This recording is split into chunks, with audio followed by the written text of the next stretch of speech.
course, we're going to talk about, just like, anyway. Okay. I got you guys water. I know it's not much, but it's a little something. And, okay, you guys. Now we're doing our thing. Thank you, Sandy, for coming. You're welcome. Thank you, Heather, for coming. I know this is not going to be an easy subject. Well, first of all, it's not even a subject, right? This is your life. This is not a subject. And I think when people think, people say things like that, it's like, to you, it might be a subject, right? But to you guys, this is real life. This is not a joke, right? This is, so I don't even want to call it that. I was thinking, like, I don't want to call it really anything, because this is just the real life. And I'm sorry you guys had to go through what you went through. I don't take it lightly. I don't take anything that you guys have gone through lightly, but I appreciate you guys coming here and talking about it, because you two are my close friends. And if I have two friends that have gone through this awful situation, there's a lot more people out there that have dealt with this. And I think a lot of people don't talk about it because it's a hard subject to talk about. Right. So I give you guys a lot of thanks, because it can't be easy. But I'm hoping that somebody will hear this and be like, okay, maybe I can actually get through this. Maybe I can, I don't know. So, do either one of you, what I want to talk about, what I'd love to talk about is everything, literally from like, as far as you're willing to go back to today, with whatever you're comfortable talking about. There's tissues on the table. I expect tears from all of us, and maybe not, but I would expect it. Yeah, it's just, for some reason, this touches me. I don't know why. I pray I never have to know why, but for some reason, this is very personal to me as well. And I don't know if it's just because I love you guys and it kills me that you have been through such a heartache. I don't know what it is, but I felt like this was really important to do. I feel like this is something very important, because I'm sure that there is a mother and or a father out there who doesn't know what to do. So with all of that being said, would either of you like to talk first? I know it's more fresh for you, so if you'd like me to go first, it's probably a little easier for me. Okay. So, I have no problem. Okay.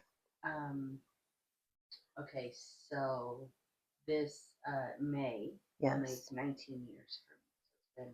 It's been a long time. So my daughter Maya passed away at a daycare. Yes.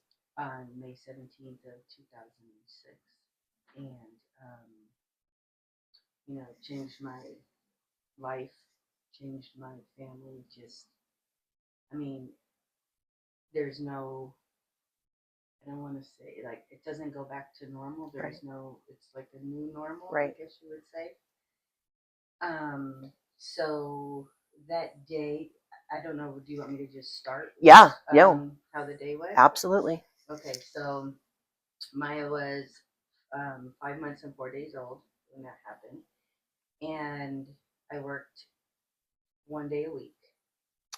Sometimes I kind of just went back to work, but I didn't, since I was new to the area, I didn't want to just leave her with anybody up here. So when I worked at the surgery center down the hill, I was taking her to the daycare that my older boys had went to when we lived down there. And so I knew her. It wasn't just somebody that I didn't know. Her name is Veronica, and I trusted her. Because my boys really liked going to her daycare after school. Like, they loved it. So you felt very safe, very comfortable with her being there. Okay. So I have a lot of regrets with that day, because my husband didn't want me to go back to work. But I felt like I needed to contribute, and 1 day a week seemed sufficient. Yeah. Because that would give me the day to, like, keep my skills up, You're a nurse? Yes. Okay. And just extra money for whatever we needed for the kids and whatever. And real quick, how many kids did you have at this time? just Willie and Nathan. Willie Nathan. Okay. Willie was in 8th grade and Nathan was in 5th.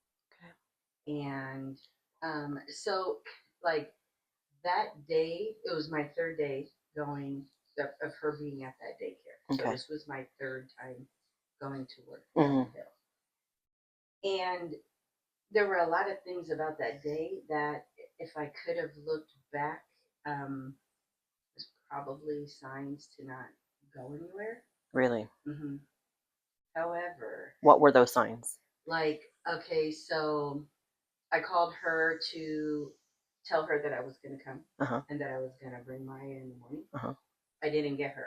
I left a voicemail on her phone. My friend, there was only one case that was actually going to happen that day. Okay. A lot of them were canceled. And so she was like, hey, if you don't want to come down, you don't have to. But I know we already like arranged for lunch. So if you want to come, and then, so I was like, yeah, this, my boss was also Maya's godmother. So I wanted to give her like the little Mother's Day gift that I got her. Plus I was going to let my mom see her that day as well, because, it'd just been Mother's Day. But then my mother-in-law had a funeral to go to. So she was going to be up here. She was going to watch the kids. So the plan initially was to leave them with her. Okay. Then she tells me I had a funeral to go to, but she didn't tell me till she got up here. Okay. So that that's when I called the daycare and said, I'm going to end up bringing her down. Could have canceled that day, got the message, but I'll just go. Right. Okay. Well, that's your character. Yeah. Your character is, if you say you're going to do something, you do it. Yeah. So I get that. And so, never in a million years did I think something was going to happen that day. I wouldn't have left my house. Of course. I mean, but I was like, gosh, all those things happened and I still went. And so I blamed myself for a long time. But, anyways, we made the drive. We left here early in the morning. We went down there. We made the drive, which obviously to Bellflower and Paramount is not just around the corner. No. And I dropped her off. She was surprised to see me at the door because she never checked her voicemail, so she didn't know I was coming. And but she was like, "Oh, okay, no problem, whatever." So it's okay. You just. I thought it was gonna be easy. No, this is not an easy subject, Heather. This is not easy. Oh, maybe because I don't think about this. Right, right. But I didn't say goodbye to her. Oh. And I just gave her to her. And I told her, all the stuff is in the bag, everything you're gonna need. Yeah. And I told her this is where I'm gonna be today. Yeah. So, because as a nurse, I work different places per diem. And I said, this is where I'm gonna be, which was around the corner, maybe a mile from her house. And so I never said goodbye. And I just gave her to her, trusting her. Right. And then I left. My mother-in-law dropped me. I let her use my car to go to this funeral. So anyways, we did the case and kind of just hung out there because I had to wait for her to finish the funeral. Right. So we were just going to let time kind of pass, go to lunch and, do whatever that day. So,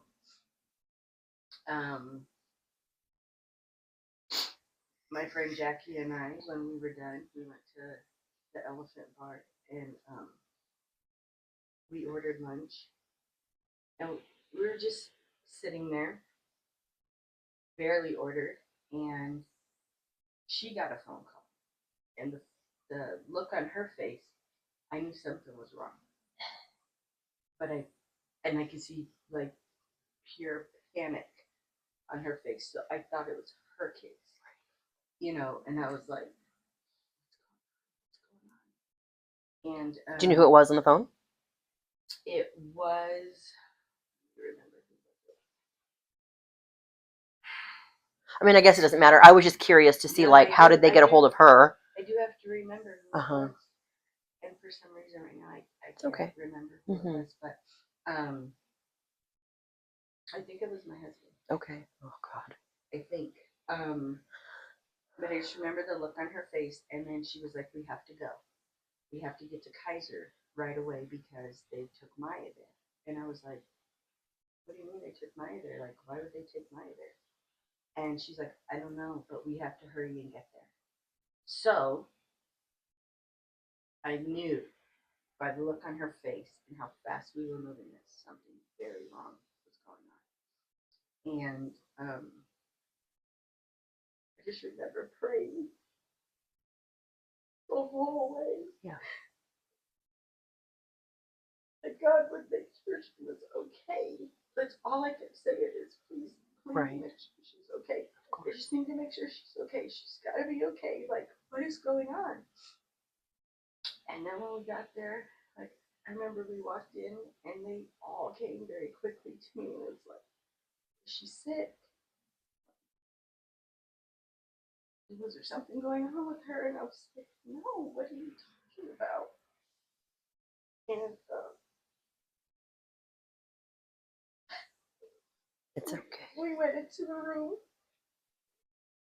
They were doing CPR. And I watched them do CPR for a while, which felt like forever. Oh Jesus. And they were just asking me questions and having to take the classes myself. I knew where they were in the code and the medications that they were calling out. It was like no hope at this point. They were just grasping for straws, and I knew it. Oh jeez. And I kept praying and I kept praying. And I don't want to say he didn't answer my prayer, but he didn't answer my prayer. Right. He didn't. Not in the way I Right. wanted it to Right. be answered. And I just remember there being a lot of like chaos, and they called my husband, and my husband was trying to get from here to down there. Yeah. And he said he was driving so fast Mm-hmm. that he literally did something to the car that the car broke down on the 210 on the way to the hospital. And he had his brother with him because his brother ended up coming up here with his mom. Okay. So he was kind of hanging out at the house. So he, thank God, was with him that day. They had to call a tow truck. Oh. So he's stuck on the side of the road just knowing something happened. But he doesn't know what. But he knows it's bad.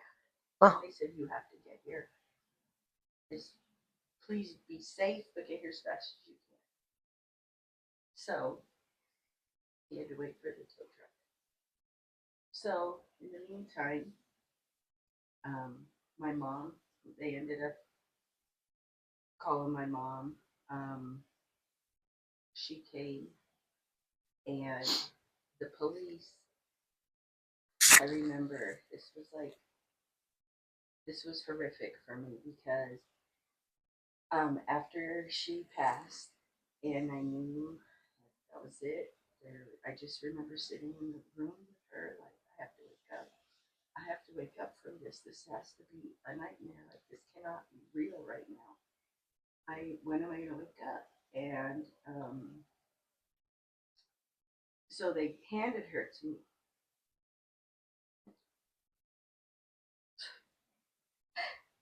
So I was holding her, and she was starting to get cold, and I was holding her.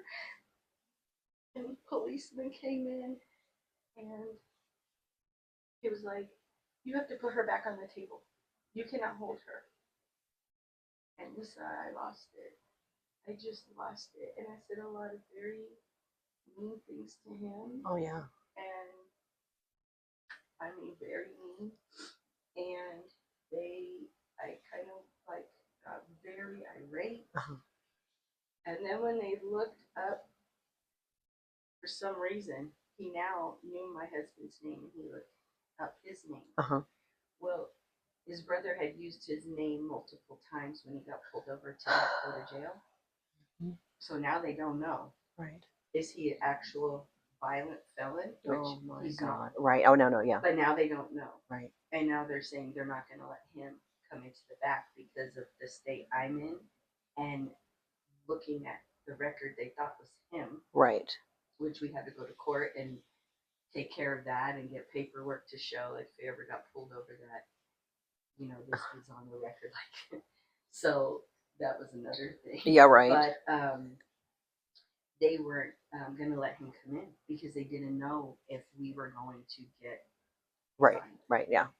which we were not. Right. But I wish that officer would have just told me, we have an investigation we have to do. Right. And holding her and handling her could maybe, for whatever reason, cause like bruising or, you know, just whatever the case would be. If he would have explained it nicely. Yeah. Right. Of course. I needed to know what happened to her more than anybody, so I would have complied immediately. Yes. And said, "Oh, I understand. Let me put her back on the bed." Right. But it was almost like he was looking at me like, "What did I do?" Right. He was blaming you. Yeah, I wasn't even with her. Right. And I'm just trying to process everything and can't process everything because I'm feeling like I'm literally in a nightmare. Absolutely. You know, and so when my husband got there, they did let him come in because my mom had to get Thank God. the chief of the hospital and have him come down and like, you cannot do this. Right. And so they, you know, let him come in and everything. So they came and they asked me a bunch of questions, and I couldn't give them answers because she wasn't with me. I didn't know what happened. And then I just remember leaving from there, and the hardest thing was to tell my boys when they got there, and I'll just never forget like the yells that they let out because they were so young. Luckily, my neighbor, he drove them all the way down because Nathan went to Sandia when we went to the middle school, and they just rode the bus home. So they rode the bus, you know, like they did to the house, and then we called the neighbor, and he drove them, got them food, and brought them. God. But I had to stand there and tell them, and they just like fell to the ground. Oh. And I feel so much that they just robbed them of their innocence and like ever really being able to live like a normal childhood. Yeah. I just feel like they never did ever get it. Just changed everything that day for everybody. Yeah. And you know, so after that, everything kind of was like a blur. And I just remember every time I go to sleep and wake up, it was like, I can't be waking up to this every day. This cannot be my reality. This cannot be. I cannot even explain the pain. It felt like somebody literally put their hand in my chest and just ripped my heart out, just ripped it out. Like there was a hole, just a big hole there. And when they say pain, I used to think, I can't even describe this pain. There's like pain, there's sorrow, there's sadness. This is on a level that I can't even find a word in the dictionary to tell you that level of pain. And from then on, after that day, I did everything I could to find out what happened to her. So the daycare lady, she never reached out to me. You're kidding me. No, her daughter had left a message on my phone, and it said, my mom wanted to know how everybody was and how she was, and to say she was got ready to say like she was sorry but didn't say those words. Mm-hmm. And just the phone call was just so like they wanted to ask, they didn't want to ask, they didn't know was it their fault, they Mm-hmm. didn't, you know, and so she never reached out to me. I felt like the detective didn't really do like a very good job with trying to find out what was going on. Somebody who was working with him did literally come to me and said, "Hey, I don't know how this is going to play out. It seems to me like um, because this detective was getting ready to retire, that she kind of said without saying, if you can find information out and do things on your own, it'd be to your benefit." Oh. Kind of how I took her Right. response. So I did everything that I could to find out, you know, laws for foster care, daycare, because she had foster children too. Like, how many children can be there? Like, what are the rules? You know, I looked everything up, even got licensed in the process. Like, I was getting licensed to learn everything I could about it during this time. I went to multiple seminars on SIDS because that's what they were leaning towards. Mm-hmm.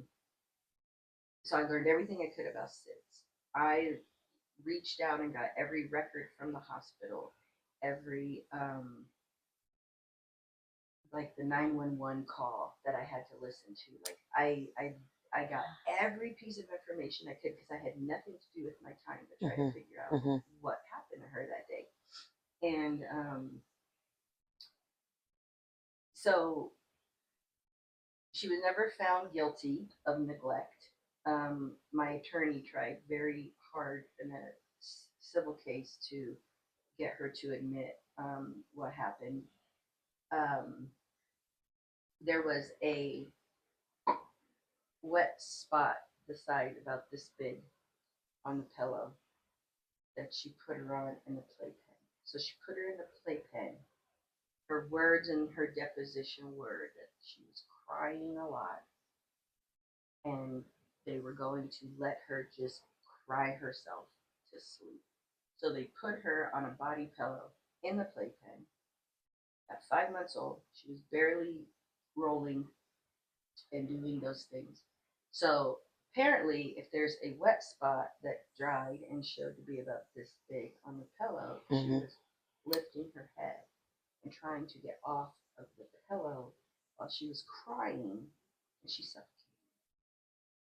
And they said it's very hard to prove suffocation in a newborn because for you and I will have like broken hemorrhage like blood vessels in certain areas.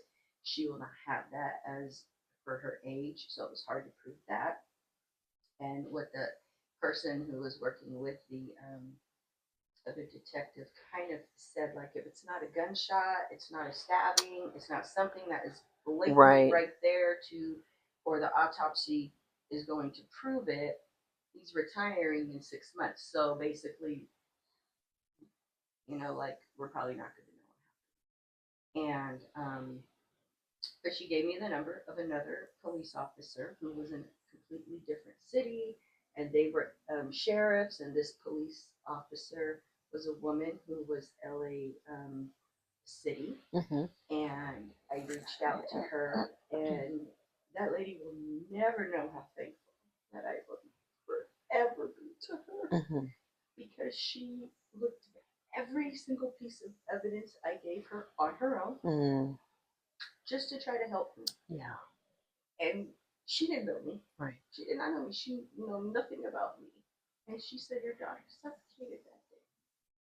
It's apparent. You look at all this evidence. Right. Why is he not doing his job?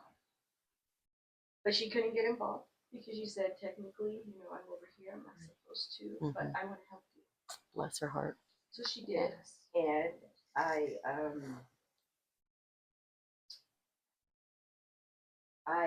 she told me, get a meeting with him, have him come and relook at all the information. The lawyer or the judge? The detective. Oh, okay. So I could ask her that. So I asked him to come all the way from down here, all the way up here. Because I wanted him to come in. I wanted him to see the pictures of her, that she's not just case number. Exactly. Blah, Yes. blah, blah. Right. This is my daughter. This is my daughter, yeah. Please look. He did. He had a chip on his shoulder the minute he walked in.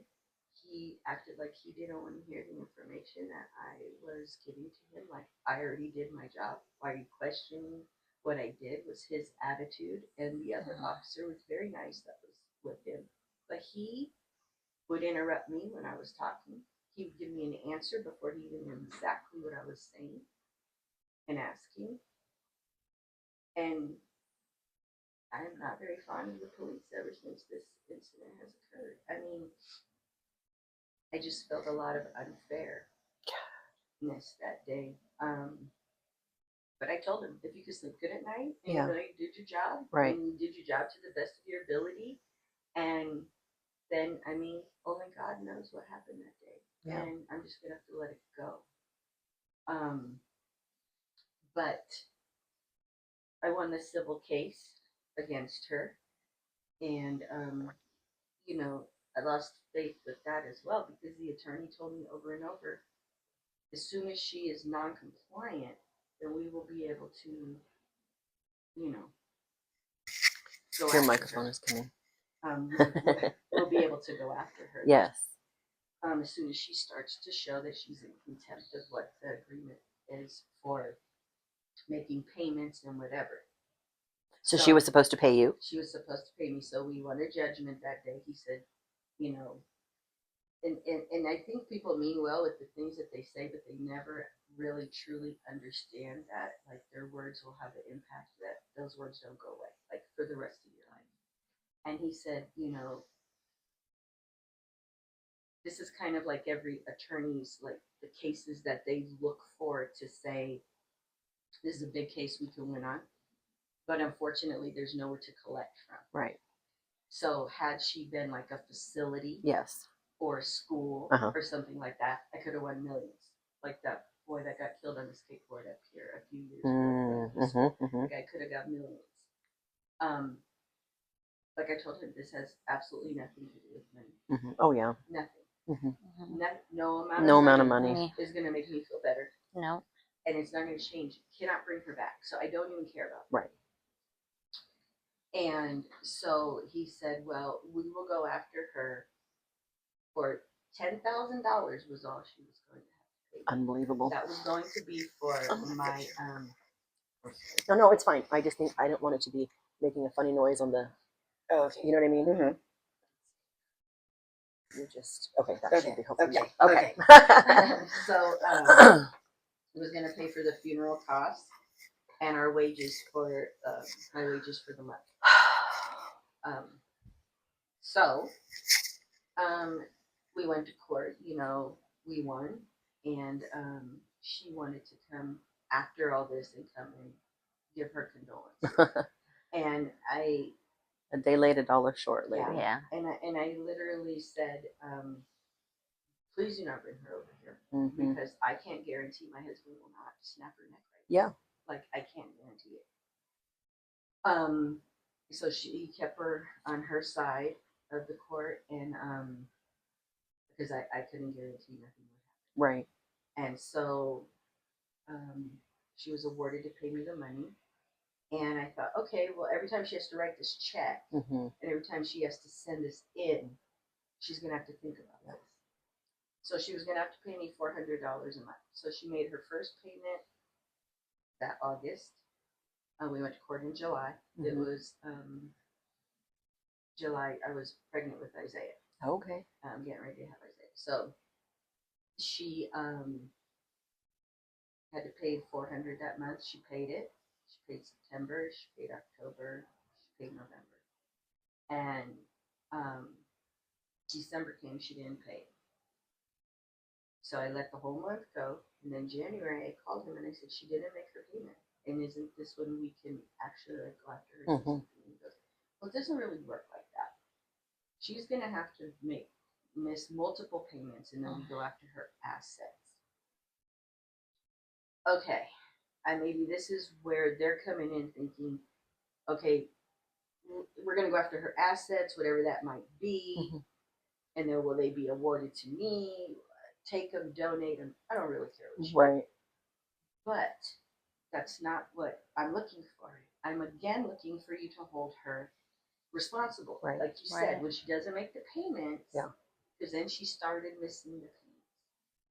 So he said we can take her back to court. And I literally told him if she ever sends more payments in, take the money, donate it. I do not care. I need to heal now. And every single time I'm promised something's going to happen like that. I cannot heal. I have a newborn baby, and I want to focus on moving forward because every single time it's like you now rip that hole open again and dump salt all down in it, and I cannot heal. So I need you to just do whatever you want to do. But at this point, I am done. I can't do it anymore. And during that time, then, my family went through a lot of changes. My husband drank a lot. I didn't think our marriage was going to make it. We went through multiple things. He blamed me for a while because he said, I asked you not to go back to work, just stay home, and you didn't. So he blamed me, so I carried that guilt around for a long time. And I prayed to God a lot to either just remove him from our house and help me to move forward or to restore him because I just couldn't do it anymore. We were kind of at a point where we just hated each other, we blamed each other, and I do remember the social worker telling me that a lot of marriages do not make it through the loss of a child. And I remember her telling me that specifically. Before we even left the hospital, if you guys can get counseling, whatever you can do, because it's very high risk of that. So I didn't want my kids, even though we were very dysfunctional at that time, I didn't want my kids to now be without their dad. And then me having to work a lot more. So now they're going to be by themselves. So even though we were going through a whole lot, I just kept feeling like, something's going to have to give at some point. It has to get better. So I did rely, through this whole grieving process, I did rely completely on God. That was the only way I got through this. My husband was very angry with God, and which, people, you can't be angry, but you can be. You can be. Yeah. You will be. You're human. Absolutely. And you will feel it because you can't. Even for me, there were times that I would be not angry with God, but angry like, why did you let this happen? Right. Because there's a lot of other people out there who don't even cherish their kids. They don't take care of their kids. They don't care. They'd rather be doing drugs and doing other things. Why didn't you take one of their kids? I get that. Why did you take mine? Like, why? So, I went through that for a very long time. I went through depression. A couple months after she passed away, I wanted to take my own life because I couldn't take that pain. That pain was, again, I can't even describe it. When you say you wanted, you thought of it, or did you actually plan it? Oh, I planned it. You did. I planned it, and then I sat there by James Woody in the car, and I had a big bottle of pills, and I was just going to take all the pills. I would not be home. Right. My kids would not find me, somebody else would find me, and I had the bottle of pills, and I just sat there. I just wanted to take them all because I wanted to be with her. Yes. I wanted to go back with her. But I couldn't because I have other children that I love just as much as her. They're very dependent on me, and I cannot do that to them. I cannot make them go through that again. Right. And then my husband is drinking. Who will take care of my kids? So I couldn't do it, and I'm glad I didn't do it. Yes. But at that time, I could have did it, and if it wasn't for them, right? Yeah, they were here, I would have done it. Let me ask you, when you were pregnant with Isaiah, you say, had she already passed when you got pregnant? She passed, and I got pregnant in like October. She passed in May, and then I got pregnant in October. Did you try to have another baby? Was this something you wanted to do? I wanted to have another baby. Okay. Not to replace her. Right. But I kept feeling like that empty feeling they say you feel in your arms. Yeah. And I felt it. It's real. I can't imagine. I would feel so, because I just went from taking care of a baby all the time, holding her, and now she's just gone. And I felt that feeling, and I was like, that is a real thing. And so I wanted to have another baby, hoping that would bring me some happiness. So when I wanted to take those pills, I was not pregnant with him yet, and but I was so depressed that I couldn't even figure out how to get myself up off the couch. Like, I would look at the pile of dishes in the sink getting bigger and bigger, and I was like, I don't care. Yeah. I don't even want to go shower. I don't want to do anything. I'm trying to get up every day and put one foot in front of the other to take care of my kids, and I can barely do the bare minimum. Yeah. And was your high school son, Willie, was he helpful to you? He didn't know what to do. Okay. I do remember Coach Cody calling me saying, your son is struggling. I don't know what to say to you. Because he told me that your family's going through this loss. I have no idea what to say, but your son is struggling. But I didn't know because I was so consumed in myself. And I figured I was doing the minimum for them. So I was, cooking their food or whatever. But I was checked out. Checked all the way out. Yeah. And I could see why people turn to drugs. Yeah. To numb that pain. I didn't, but I could. I will not pass judgment on somebody. Absolutely. Who has done that, and because I know what they're trying to do. And so I ended up going to Loma Linda Hospital, and I was there. I went to Victor Valley, and then because I knew I needed help. Like, I don't want to hurt somebody else. Yeah. And I don't want to be here anymore, but I really don't want to help myself, or hurt myself, but I need to help myself, and I don't know what to do. Right. Good for you. So I went there, and then they put me down to at Loma Linda, and so they put me on this ward because there was no empty beds on the other unit. So they put me on the lockdown unit, but they told me once a bed opens, we're going to be moving you. Yeah. We just need to get you in and get you some help. So they kept coming to, do you want to come to this group? No, I don't want to go to the group. These people are in here talking to themselves. These people are in here, like, going through stuff that's totally different than what I'm trying to do. Then they kept asking me if I wanted, they were offering this med. I was like, I don't want any meds.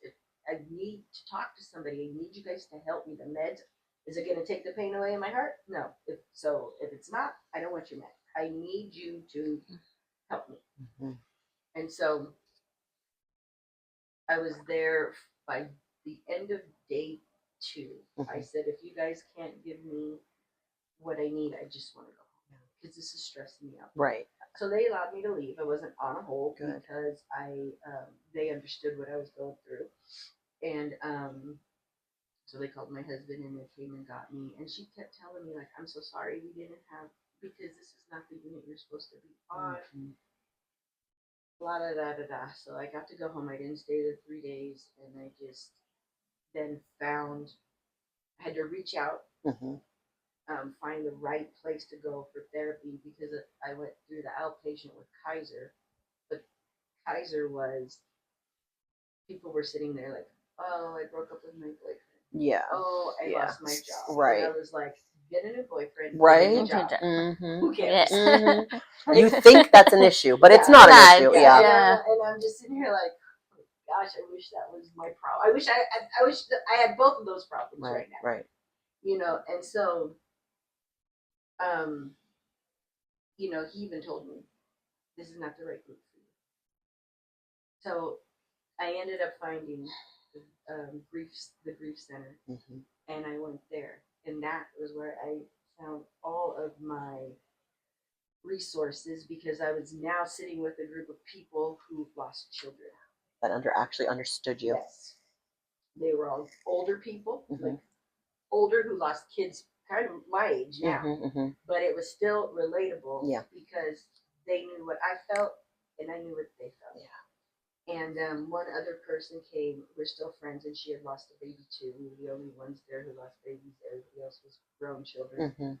But it was a bond in that room that was so respected and like unbreakable. Mhm. Even though we didn't really know each Mhm. other, it was just this bond. I can't even explain. But that going to that place and the so Pastor Larry's Oh yes. father Yes. was one of the facilitators, Mhm. Pastor Al. Mhm. So Pastor Al was there, and this lady named Cheryl, who's a social worker who I'm still friends with. And they were the ones who helped me go to that group. That group was what helped me to be able to function because everybody in there understood each other. And that's how, after about 3 years of going to that group, I just said one day, I don't want to come anymore. Mhm. I'm done coming to this. And it was just because I needed to be done. Mhm. 3 years had gone by, and I was tired of that. So that's when I busied myself to doing, I wanted to do the PTO at the school, take a class at the college, work, stay busy, busy, busy, You busy. didn't have to think So I don't have to think and about feel this anymore because I'm done with it. Mhm. And that's what I did. So fast forward, Mhm. I just had my heart surgery. And I'm pretty sure that I caused a lot with my, I don't want to say maybe not the grieving fully, Mhm. but Just staying busy. staying so busy Mhm. and so stressed and so stressed and so stressed because once I got that rhythm, I Yes. didn't know how to stop. Slow it down. Uh-huh.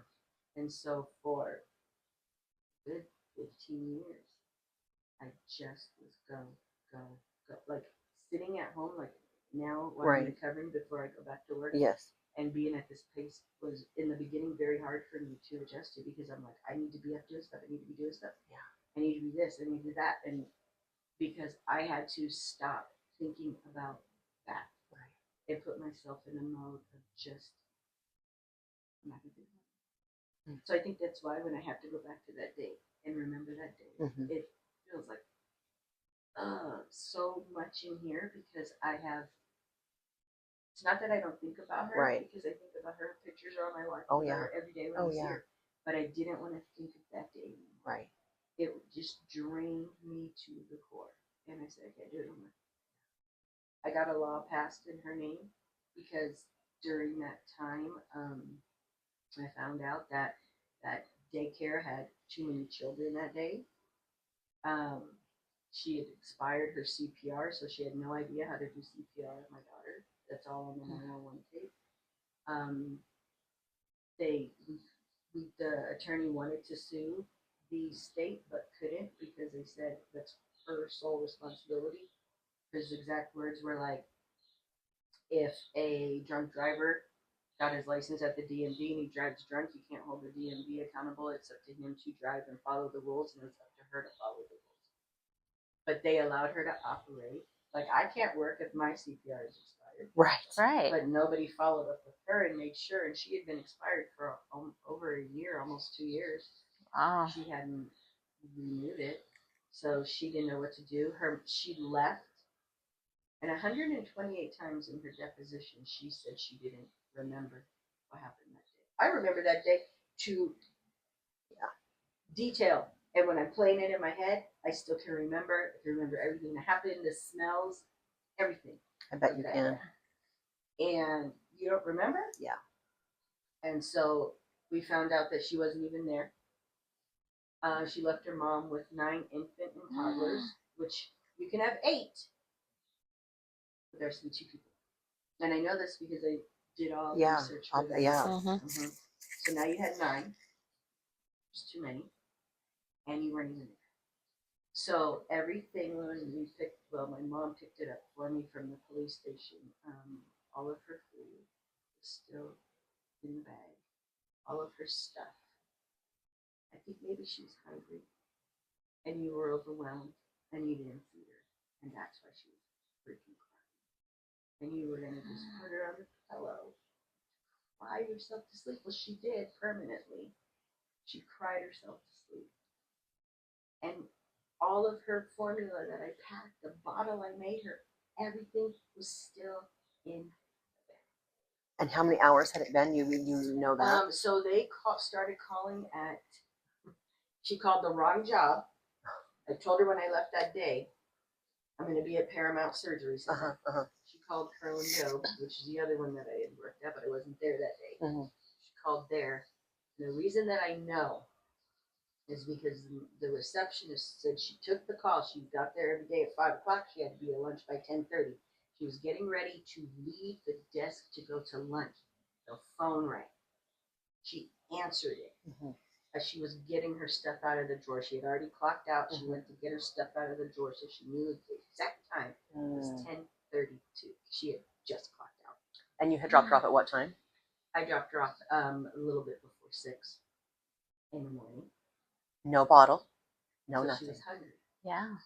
And so they called that job at 10:32, screaming hysterically in the phone, saying, I need to speak to Heather. I need to speak to Heather. And the receptionist was like, she's not here. And she said she went in the break room and said, I just got a call that, like, I know something's not right. They're looking for Heather. I hope everything is okay with Heather. That was at 10:30. They did not call 911 until 12. Oh my gosh. So, had we been able to go to court, I could have proved. But the detective didn't do his job like he should have done his job, because she was like, I will be your witness. My time card. I took a. After she found out everything happened, she took a picture of her time card to show when she clocked out. She said if they pull the phone record, they will see what time that call came in. They didn't call 911 until we were already at the Elephant Bar ordering our food. And then she called 911, and then they pronounced my daughter. Like, somewhere between 12:30 and 1 o'clock. But they didn't call to then. Why? Because were you not there? Because during the deposition, when she's finally kind of 3-hour deposition, he kind of started to break her down. And right when she was getting ready to kind of confess, you can hear, like, as you're reading everything, her attorney said, you don't have to answer that. He knew. That never came out. God. So, unbelievable. You know, that was what changed my life forever. That's how I ended up having 3 more children, not to replace her, but they saved my life on their lives as well. Because when I had Isaiah, then I had to be busy.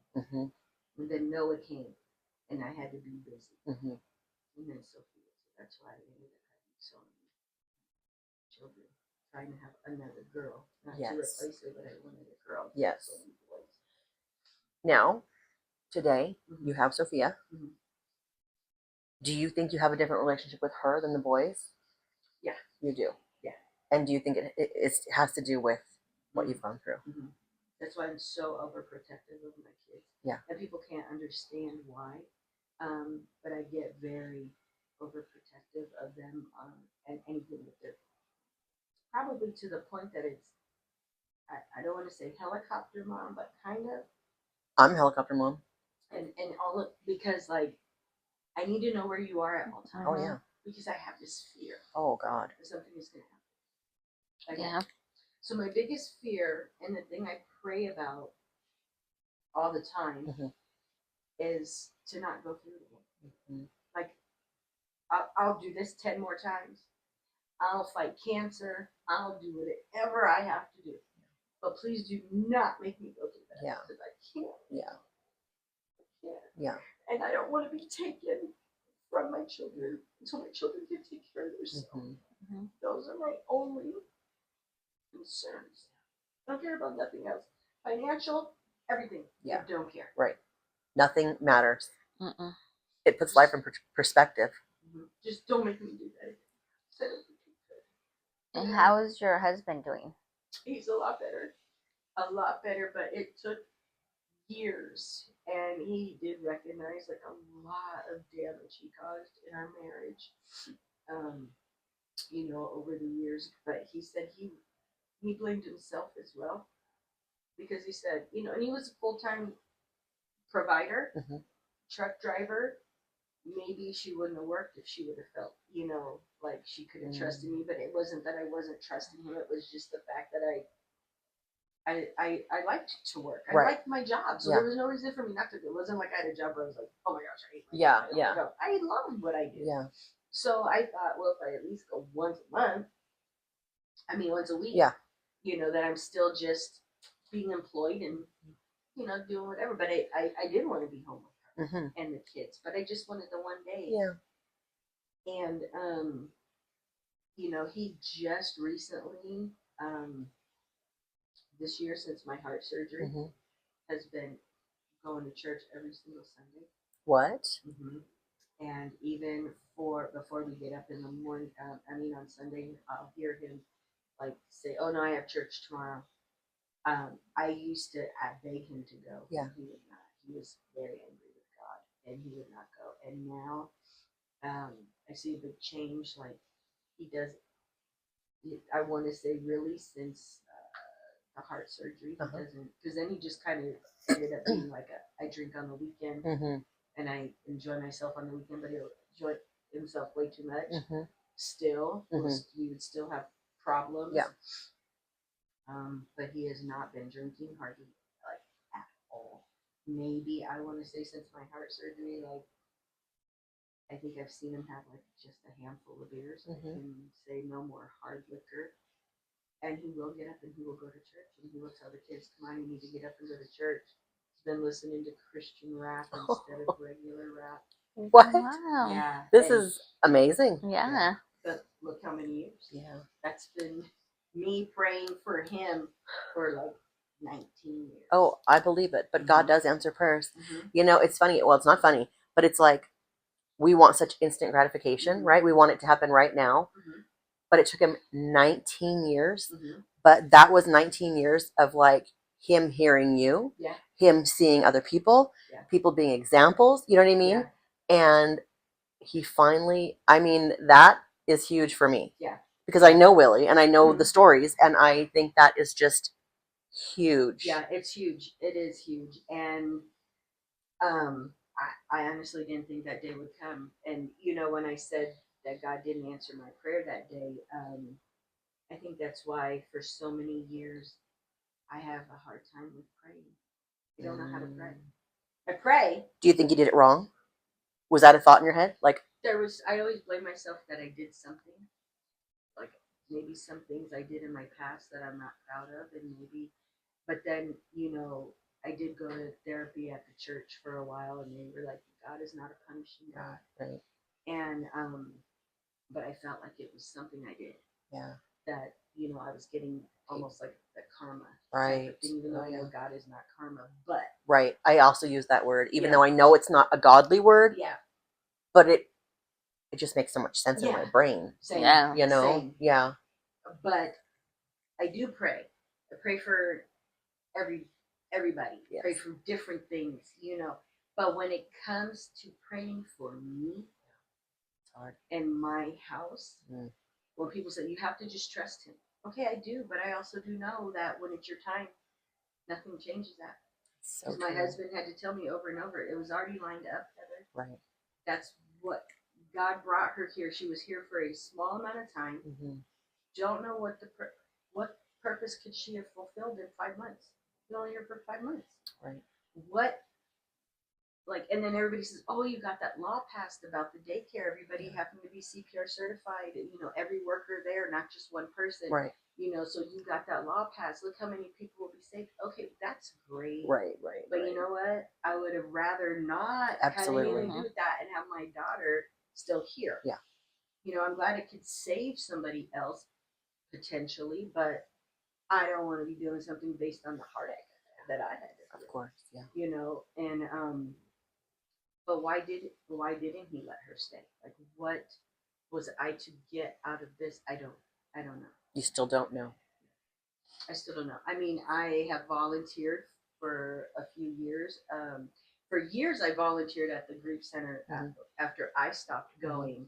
My mom continued to go because, you know, her husband died 2 weeks after my daughter died. So we found him then at that time. And so she continued to go to the grief center. And then she started volunteering and she started cleaning, like volunteered to clean it. So because I didn't want to be a part of the group because I knew I would do this and cry, I would help her to clean every, you know, time when I get off of work on Wednesdays. Even when the kids, Isaiah and them were, I would have them come and help, you know, so they could kind of see what it's like to give back. And so I did that for years. And then when my friend's son passed away over here, little Lawrence, that day, I took her to the group. And then they said, but I did get trained in the group to be like a fill-in. If anybody needed a fill-in facilitator, just sit there and let everybody talk, and then I would cry with them. Right, yeah. Right. So since I did it, they said, we don't have anybody to do the adults. Would you step in and do the adults? And I was like, okay. I haven't done this in a long time, but yeah. So I kept going then for years because nobody was doing it. But it made me have to face things I didn't want to face again. Yeah. But they would cry, tell their story. Now I'm crying, right, you know, because I can relate to their pain. But needless to say, it's closed and they're trying to find another place to relocate. And if they do. Oh, they closed. Oh my gosh. If they do, I will relocate and help them. I don't know if I want to facilitate it in a group or just be somebody who cleans it. Or, right, you know, right, yeah. because I like to give back for what they did for me. But, you know, they could sit there and keep a straight face and through everything and help you through. But I'm the one up there who's falling apart as much as everybody in the group. So I don't know if that's very helpful or not. Time heals, but it doesn't heal, huh? It doesn't heal. No, it doesn't. It makes you learn to live differently. I think appreciate things differently, fear things maybe more, where you feel like, you know, at any moment in a split second, your life will be turned upside down. So you get up in the morning thinking you're just doing a regular day and then not in, boom, your life's changed forever. I see the struggle still with my kids as they're grown from that day, you know. I bet they have a fear also, like Nathan. He's a daddy, so I bet he is a little bit more cautious than maybe other parents would be. He is, yes. Yeah, he is, and I saw like that light and that happiness go from him. He suffers with depression and anxiety and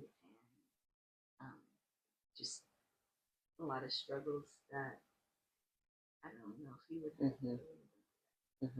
You know, my oldest son is super overprotective, very OCD, high anxiety. Really? And he's a doctor, right? And do you think that's why he chose that career? You too? I do. I think he yeah, I think he wants to help people. He's been through it. He knows what help can do. Yeah. God bless him. Yeah. And but yeah, that's kind of that's everything in a nutshell. And you know, so I can relate with somebody else who's been through it. Like, I don't know you. I will learn your story now, but I just feel like, I don't know. It's just this feeling of like, I don't want to say a bond, but in a way, like I know I will be able to relate. Oh yeah, yeah. And I feel for her.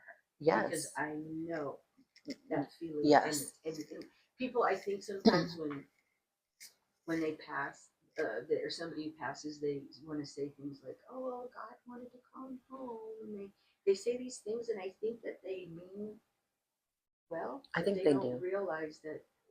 Okay, I don't want him to go there. Right. I want her here with me. Mhm. I wanted to watch her grow up. I wanted to see what she was going to do in her life. So I don't want to hear that. Like, Right.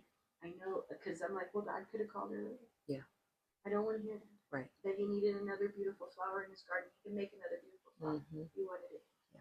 So I think they mean well, but they don't realize that. I just wish you'd just say nothing than Right. to say those things. Yeah, which is so nice to hear, and I'm glad you said that because I know, and I don't know why I know, but I know the words mean really nothing. Mhm. They probably hurt, probably more than we who haven't been through it Mhm. are trying to give you some sort of hope, but Yeah. I can't imagine what any word, Yeah. any phrase, any saying would make you feel better. Right. You know what I mean? My daughter isn't here. Yeah. Whatever you say is not going to make me feel better. Yeah. Kind of like where I would always tell my nephew, because we'll talk about it sometimes, and I'll say it's like me trying to tell somebody how to just beat your addiction. Right. I've never Yeah. been addicted. Right. So how can I just say, hey, come on, like Yeah. just try this and try this? Yeah. How do I know? I've not Mhm. been through it, so I don't need to say anything other than like I'm here for you. Right. So what would you want someone to say to you? If somebody wanted to say something to you, if you have, you know, you've lost Mhm. a child, is there anything that I think just knowing. So my friend Jackie, Yeah. my friend, I love Jackie. mhm, they were probably the two who were there through my crying, Uh-huh. my yelling, my Uh-huh. cussing, my breakdowns, Yeah. and they would just say, I'm here. I'm not Right. going nowhere." Right. And they legit were. Yeah. No. I believe. Yeah. And even though I know I had to make them feel uncomfortable, because your instinct is to want to fix it. Your instinct is to want to find a magic word. There isn't any. Right. But just knowing that no matter what Mhm. I said or did, they were just there, even if it was just being quiet. Right. Just sitting there. I knew they were there. I knew I could count on them. I knew I could just call, cry, snot it up, Yeah. hardly be able, to be understood, Yeah. because I was so A emotional. blubbering, I'm sure. Yeah. But she just, like, it's going to be okay. We need it through it. I can tell you I did forgive that. You did. Yeah. Did it take a long time?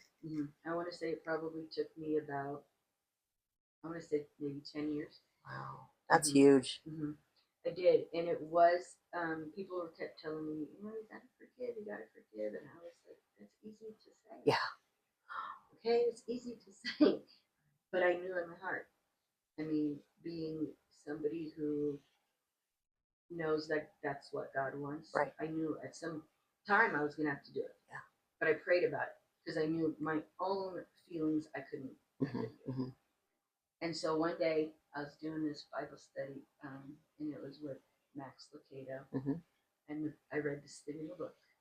And it was on forgiveness, and it said that when you are forgiving that person, you are not excusing the Right. behavior or the act. Mhm. You are freeing your own self. So true. And when I read this one page, Mhm. I cried and I cried and I cried, because it was the moment that I was like, that's the answer. This is what I needed to hear. This is the first time it's made sense to me, and that it is okay to forgive her. Because I kept saying, I don't want to not get to heaven, and here she gets to heaven Oh, because yeah. she asked for forgiveness, I and agree. I haven't forgiven her, Right. and then you get to go and I don't. So for me, I knew I had to do it.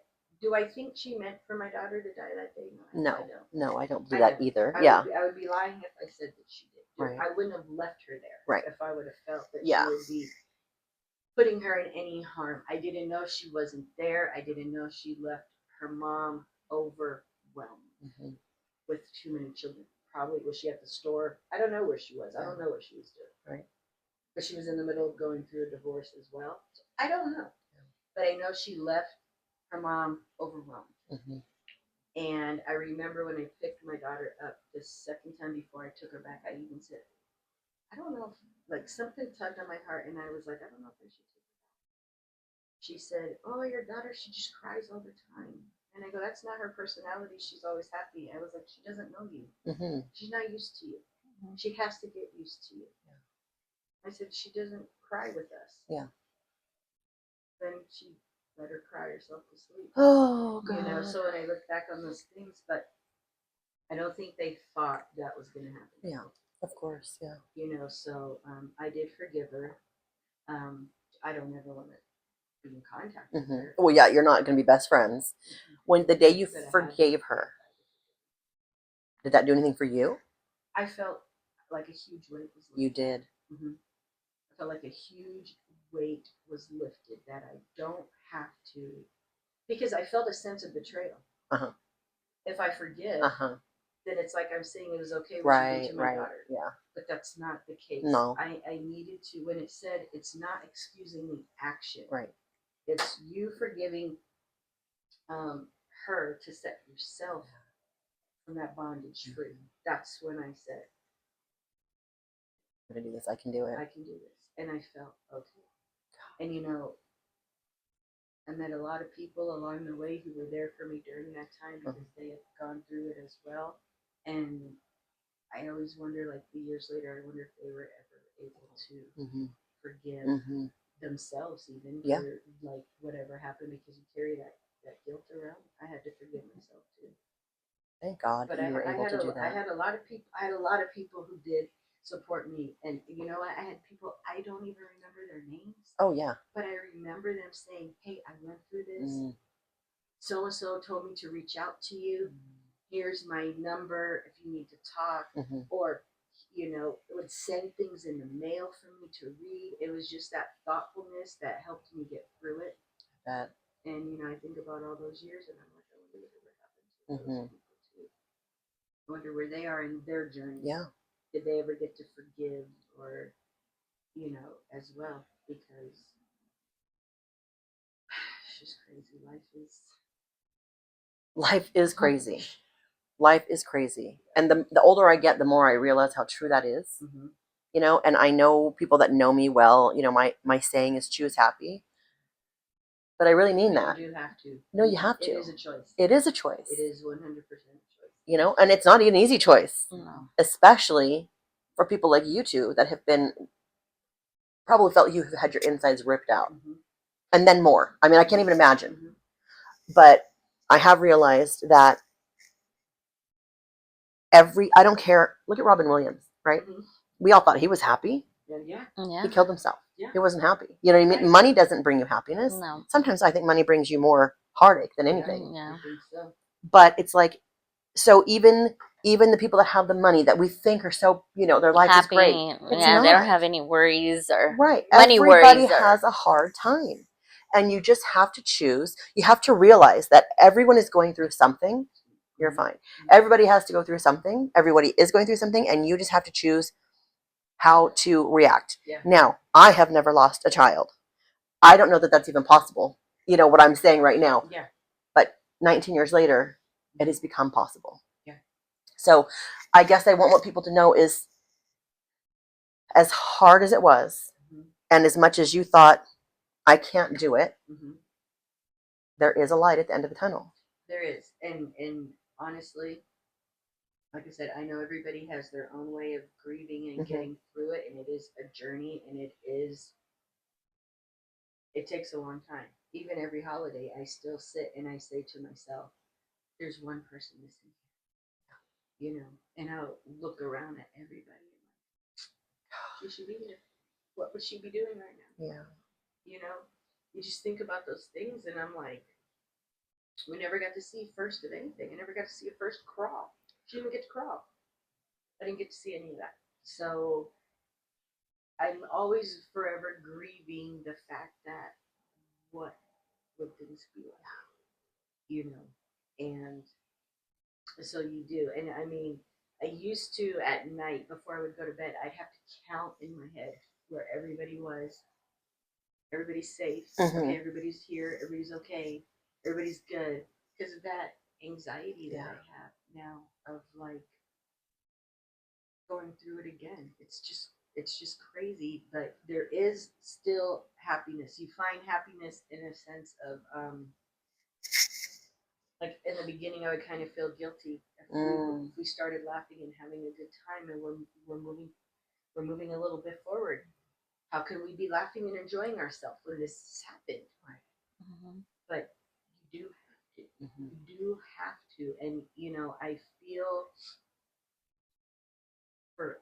I can't even tell you now the level of gratitude that I have that I didn't take my life. I was able to be here, to have other children, Amen. to watch my other children grow up, get married, have children, and I'm so thankful to not be in that depression that I was in years ago, because it lasted for some years.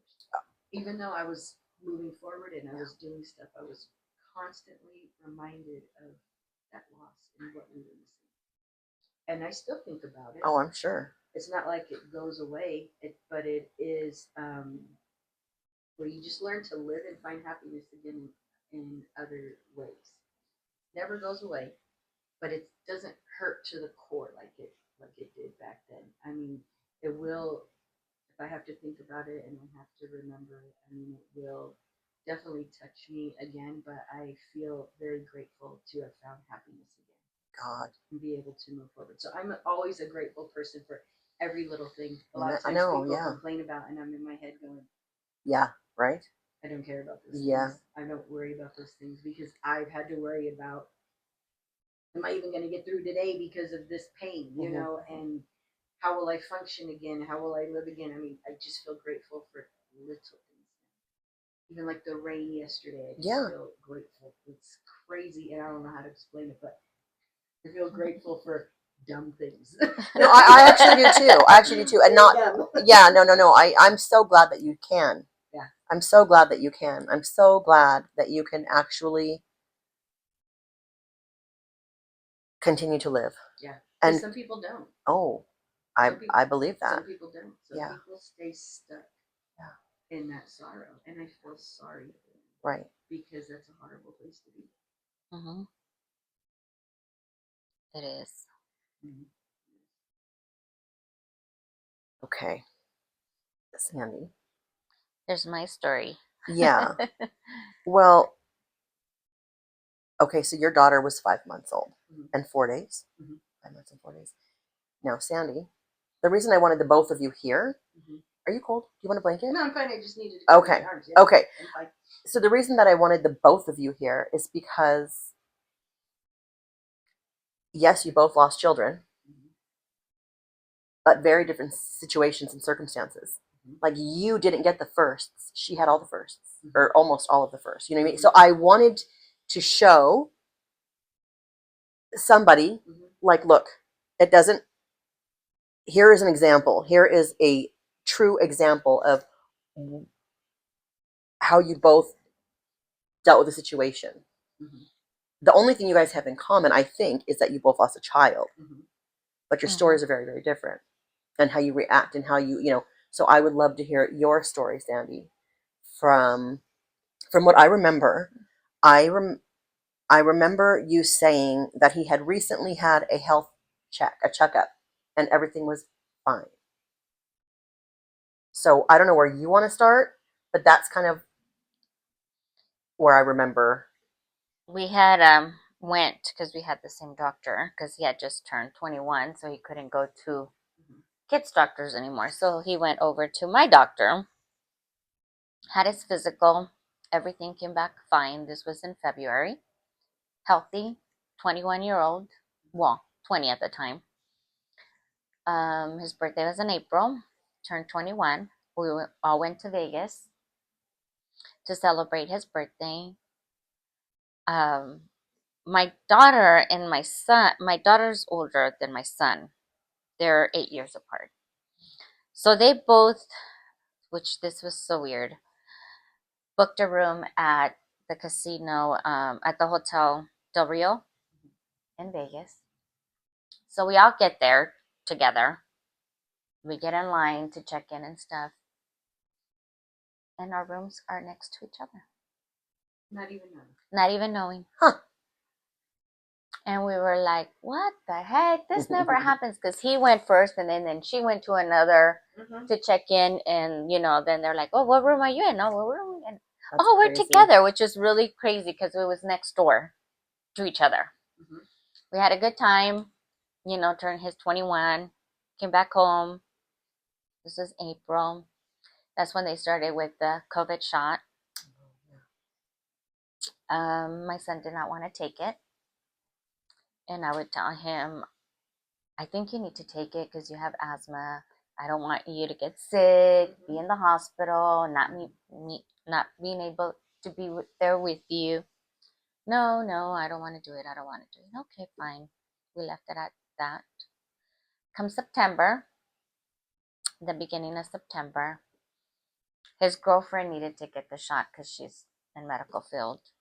So I don't know where he tells me, yeah, Annabelle, my dad and I are going to go get the shot, because they didn't want to do it. My daughter had to because she's also in the medical field. She had to take it. I took it just because my mom said I had to take it. Basically, I was like, all right, I guess. I didn't want to take it either, but I said, okay, I'll take it. I took the shot. My son took it, and he was working at Sam's Club in the tire department, and he was also going to UTI to become a diesel auto mechanic. That's where my son is. I just. He had just graduated. He got the shot at the beginning of September. He graduated the 17th of September. We went and celebrated, his graduation. What year did he graduate? 21. Okay. I was just checking if they were. Can you imagine? Yeah, no. I'm like, could you imagine? Yeah. Well, I mean, that, I right then I was like, oh, wait, what? Yes, I forgot. Yeah, okay. He was supposed to go right after high school, but he broke his arm. Well, his hand. He broke his hand and he needed surgery, and they had to put a pin, so he couldn't go. So then all of that got stopped. He started working at the airport in Adelanto for a while. After everything got healed and stuff, then he was like, oh, I'm gonna go ahead and go. I just have to re-enroll. Then I was like, okay. So we did the re-enrolled and everything, and he started, back in school. So he graduated on the 17th of September.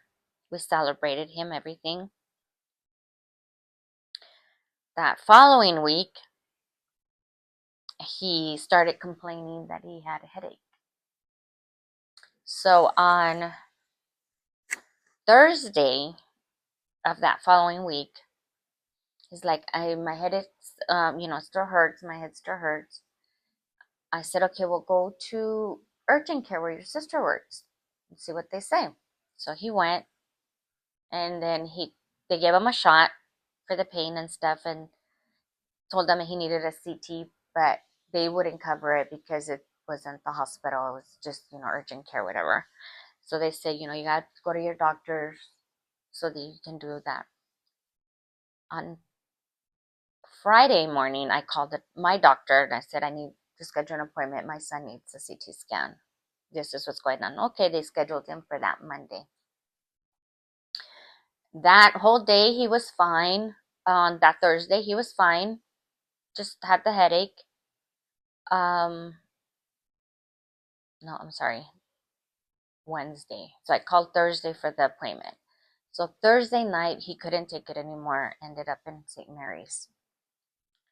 And he called me and he was like, Mom, I'm on my way to St. Mary's because my headache's really bad. And I said, okay, let me know what they tell you, because I know they're not letting people in because of COVID. Just give me a call.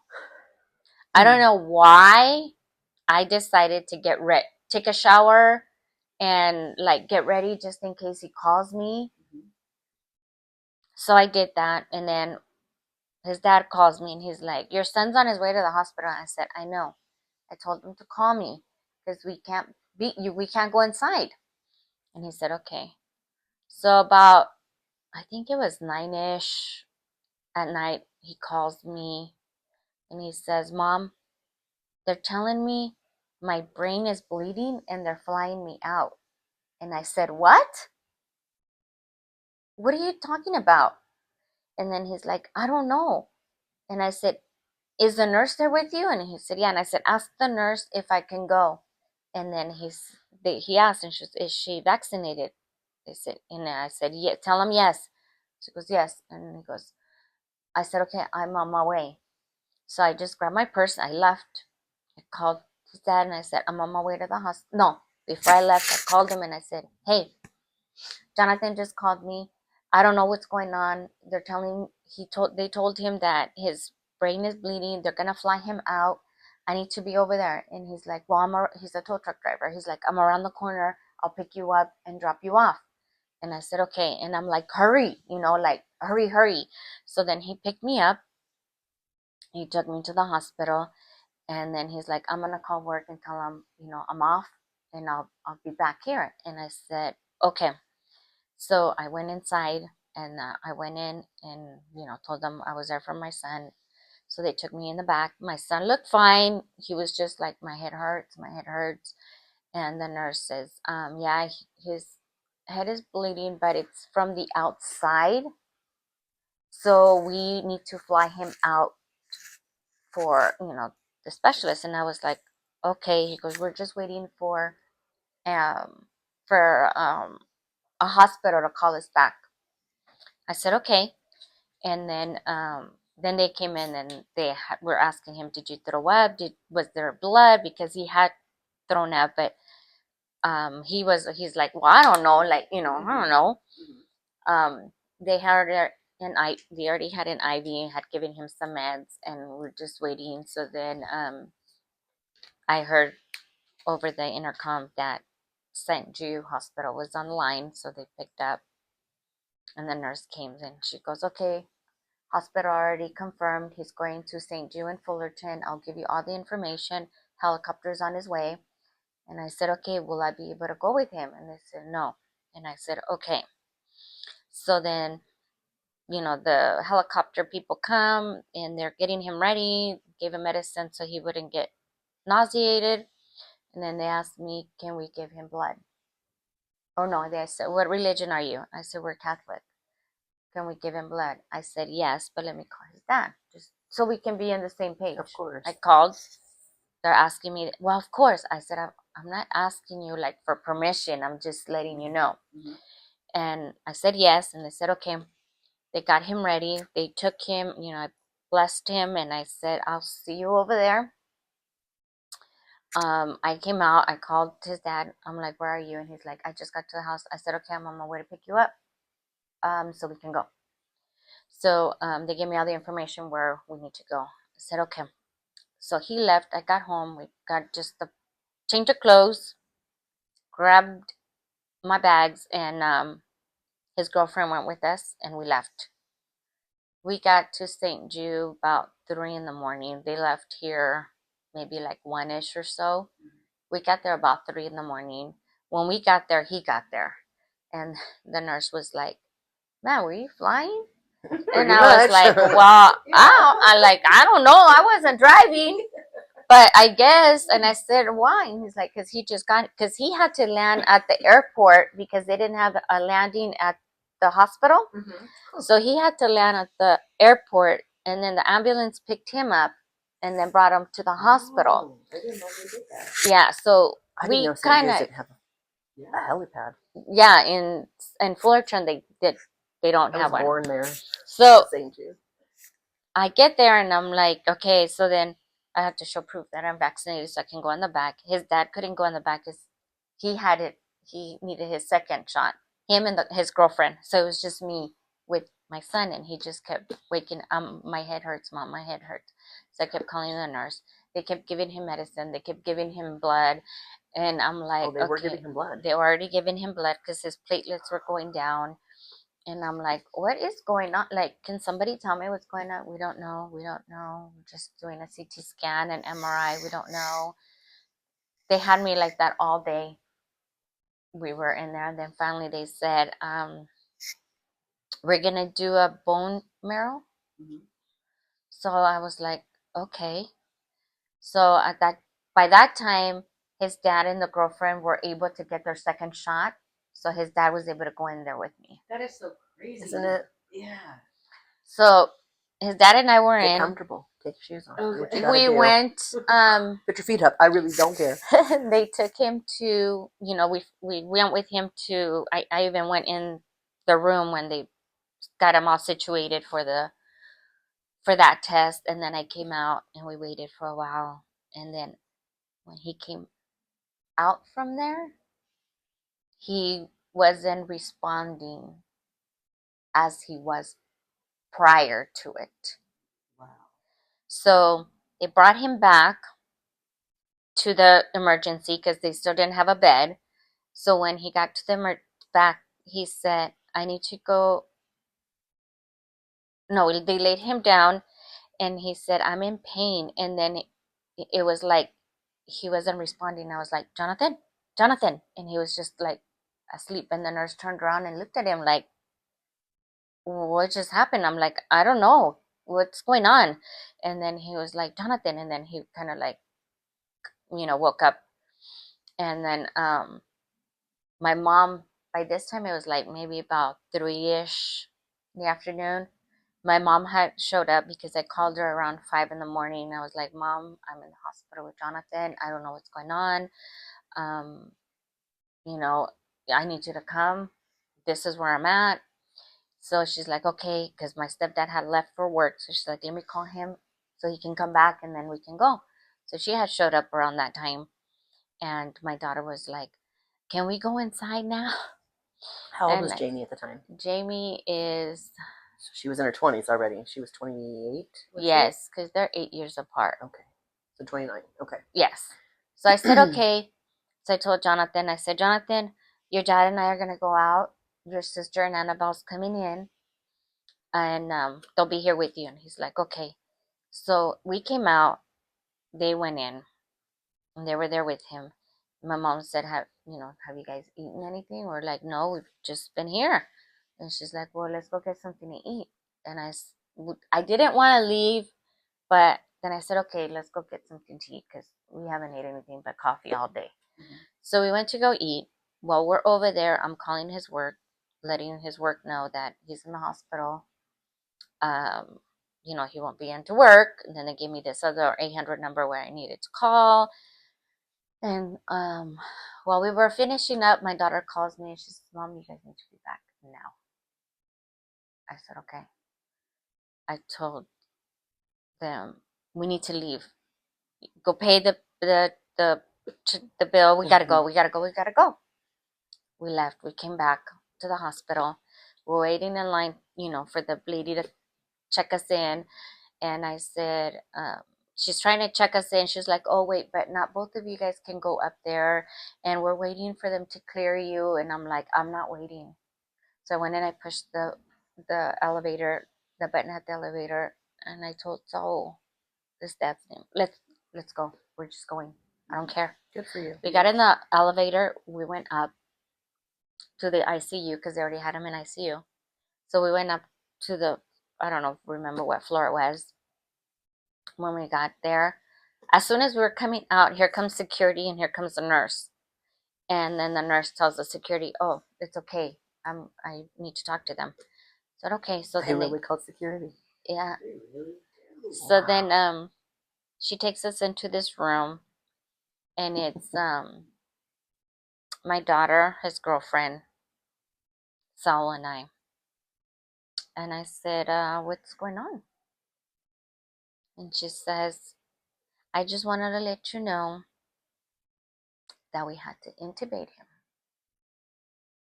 And I said, why? Why did you do that? Because his brain is still bleeding and we don't want him to be moving around and for that, the blood to be going all over. So we needed to intubate him so we can have him stable and, treat him. And I was upset that they did that. But I said, okay. Because then she said if he needed to be intubated later on, it would have been worse. Mhm. So I said, okay, well, can we see him? Well, they just brought him up to the room, so they're settling him, and then as soon as they're done, then we can go in there. And I said, okay. So then when they said it's okay, we went in there, and I mean, he's got like a whole bunch of IVs. He's already intubated. It's like he can hear you guys. You can talk to him. I said okay, but I'm like Oh, Are you okay with it, or can you open the door a little bit? a little bit. Yeah. And I said, okay, so do we know what's going on with him? No, the doctor will come and talk to you guys. Okay. I was like there the whole day on Friday, Oh, it's so smelly. the whole evening. I stayed the night on Friday night to stay with him. Nobody would tell me anything. They would just Still? come and Do you think they weren't telling you because they didn't know, or they were trying to keep it from you, or what are you thinking? I don't know. I don't even know why any doctor didn't even come that day to talk to us. yeah. So in the morning on Saturday, I'm sitting there, and a doctor comes in, and he introduces himself, and he tells me he's from oncology, which it didn't click in my head. Mm-hmm. So I'm sitting there, and he sits down, and he tells me, do you know what's going on with your son? And I said, no, I brought my son for a simple headache. How is it that a simple headache turned into this? Look at my son. And I have no idea what's going on. All I know is that he's getting medicated for his headache, and he's getting blood. Mm-hmm. That's it. I don't know nothing else. What a horrible feeling. Yes. And To then- already not know what's. Ugh. And he tells me, your son has leukemia. And I said, what? Yes. I said, it can't be. He just had his physical. His physical was fine. How can he get leukemia? He got his physical in February. We're in September. Right. When? When? Right. He said, 2 weeks ago. How could they tell that? That's what I I'd don't like know. to know. I said, what?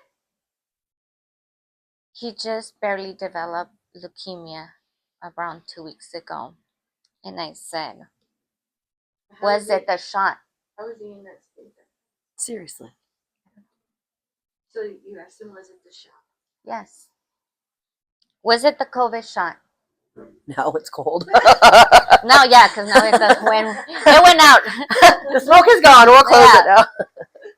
And I said, he says to me, no,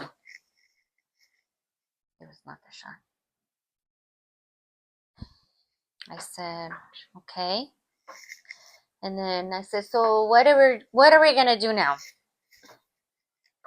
And he tells me, well, the leukemia that he has, which I have no idea which one it is because I don't even remember what he called it, responds very well to medication. He's young, so we've already started treating him.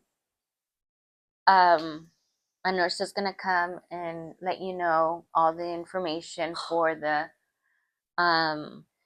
what is it, the radiation, or however they start with radiation. Mm-hmm. And I said okay. And then he said, but we gotta see, about his bleeding. Mm-hmm. The neurology will come and check on him and stuff and talk to you. And I said okay. He's like, so he'll be getting his second dosage this evening. They'll come in and do it. And I said okay. He goes, he'll be here about a month. Then after that, he'll be transferred over to the cancer unit, and then from there we'll go from there. So I said okay. And he was like, well, do you have any questions? And I was like, well, no, I mean, I'm in shock. I Right. don't know. Right. I'm here by myself. You're giving me all this information. I don't know. I can't think. Yeah. So then he leaves and stuff. My brother-in-law shows up, and he's, he sits down and stuff, and he's like, have they said anything? And I said, yeah. And he's like, do you know what's wrong? And I said, yes. And then he looks at me and I said, I'm not gonna tell you until his dad gets here, because I need to tell his dad first before I say anything. Oh yeah, that's fine. So there, Sal gets there, and I tell him, I know what's going on with Jonathan. And he's like, what did the doctor say? And I said, he said that he has leukemia. And he had asked us if he had any bruising or anything in his body, because usually that's what happens when you have leukemia. And I say, no, he hasn't been in a fight or anything. I go, they're already going to start treating him for it, and they're going to come this evening to give us all the information of what's going to happen to him. Um, and he said that he just developed it like 2 weeks ago. And he was like, I don't understand it. And I said, me neither. And they keep giving him blood because his blood keeps going down. So they kept doing CT scans. And that night I didn't stay with him. He stayed with them. I went home and showered and stuff so I can come back the following day. So then that was Saturday. Sunday was the same. Monday, the same. They came and gave us all the paperwork. He was going to lose his hair. He was going to lose weight. They didn't know how he was going to react once they removed him from the coma that they put him in. But he was responding to all the tests that they were giving him. When they called his name, he did, respond and everything. So Tuesday, well, to back it up a little, we had a little Chihuahua named Beastie. The same night my son got sick, he got sick. So we were in the hospital, and his girlfriend had taken Beastie to the vet, and they gave him medication, and then they took him home. And then when we left, he's like, yeah, they gave him medicine because of his heart for my dog. Okay. So Tuesday morning, here comes Annabelle crying. And I said, what happened? Beastie passed away. I was like, what? Yeah, my mom just called me to let me know. And I said, okay, can you tell her, to make sure he gets like cremated, if she needs money, we'll send her the money, just make sure that she takes care of him. And she said, yeah, she's going to. And I said, okay. So that afternoon, they finally was able to get my son stable enough to do surgery to drain all the blood from his brain. So they went in, did the surgery, and came out, and they left him a drainage so it can drain all the extra blood. That was Tuesday. Wednesday, he was fine.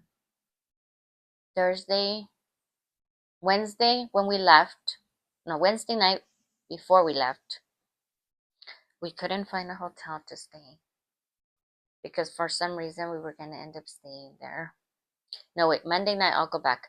Monday night, we ended up getting a hotel for his girlfriend and myself, and his dad stayed the night with them. He got a hotel over there by Knott's Berry Farm. He went and took Annabelle and left her, and then came back, and then I took the car and I got there to the room. Then I called him very upset because I said, this room smells like cigarettes.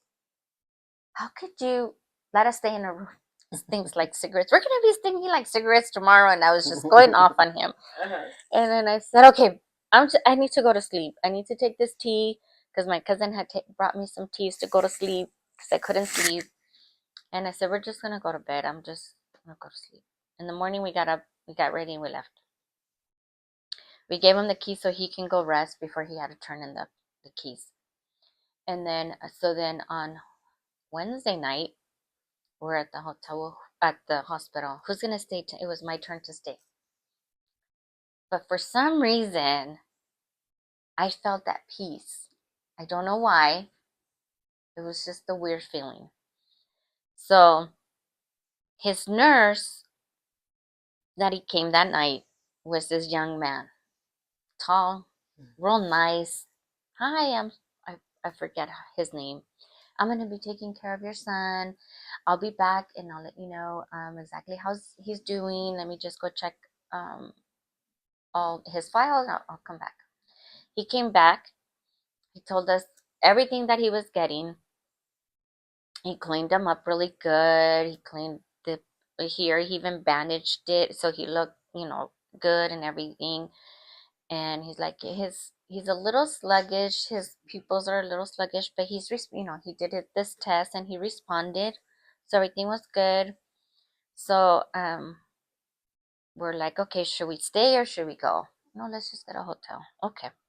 Well, we couldn't find a hotel to stay. And my cousin texts me and she's like, are you still at the hospital? And I said, yes, we can't find a hotel. So we're trying to figure out what we're going to do. So she's like, okay. So she found a hotel for us and she's like, here, I already booked your hotel. Just go to this place. And I said, okay. So then we were like, okay, so I was going to stay with my son. But then I was like, Annabelle, do you want to stay with him? And she's like, yeah. And I said, okay. So she stayed. Dad and I left. In the morning, we got up, we got ready, and we left. And I said, well, Annabelle didn't call us, so that means everything's good. Because I said, if anything happens, just give us a call. We're staying here. So, okay, so when we got to the hospital, my son was not there. And I said, where is he? They went to take him to a CT, to get a CT. And I said, okay. So while we were waiting there, they come, and then everybody comes. And I'm like, okay, they're putting him back, hooking him up, and the doctors come with the priest. And then they said, well, we need to show you something. And I said, yeah. I don't even remember looking at the CT scan or the MRI. All I remember them telling me is there's nothing else. Oh my gosh. And I said, what do you mean? He's not responding anymore. So you need to call your family. And you need to call, whoever you want to be here. And I screamed. His dad grabbed me, and then they brought me a chair, and I said, this can't be happening. And then at that moment, my aunt showed up, which is my mom's mom, and she was like, what happened? I said, they're telling me that there's nothing they can do. I guess 3 different doctors have to do some tests, and then if they all come to the same conclusion, there's nothing else that can be done. I need to call my mom. So his dad called, his family, and I called my mom. And I told her, Mom, you need to come. Because Jonathan's not doing well. And so my daughter was at work. I didn't want to call her work. So I called her girlfriend thinking that she would call her work and ask for the manager or somebody. Because I didn't want to call my daughter directly. So I called Karen and I said, Karen, you need to get Jamie and the girls because you guys need to come to the hospital because Jonathan is not doing well. Well, she called my daughter. My daughter called me screaming, what's going on? I said, you need to come because they're saying that there's nothing they can do. You need to come with the girls. She said, okay. Her best friend had just been there in the morning and she had just left when my daughter called her and she came back. She turned around and came back and was there with me. And she's a nurse. And so we were there and I was like, this just can't be happening. I don't understand this. So then the priest was like, well, let us know when you're ready. And I said, well, we're not going to be ready until everybody's here. My mom has to get here. You know, we're not doing anything. So I guess we'll let you know, whatever. And so he left. And so they had already, I guess, stopped giving him some kind of medicine because then he started going to the bathroom. So I would call the nurse and tell the nurse, you know, you got to change his bag because he peed. You know, he went to the bathroom. And then she would change him, and then she goes, okay, I'm gonna change him, but I don't know if you should be here because you know it's his privacy. And I'm like, I'm his mom. You can change my son. Yeah. It's not like I'm gonna be staring at you Yeah. doing your job, you know. Yeah, who cares? So she changed him, and then later on, she stayed because she stayed. She was his nurse the day before during the day, and then it happened that she was his nurse again.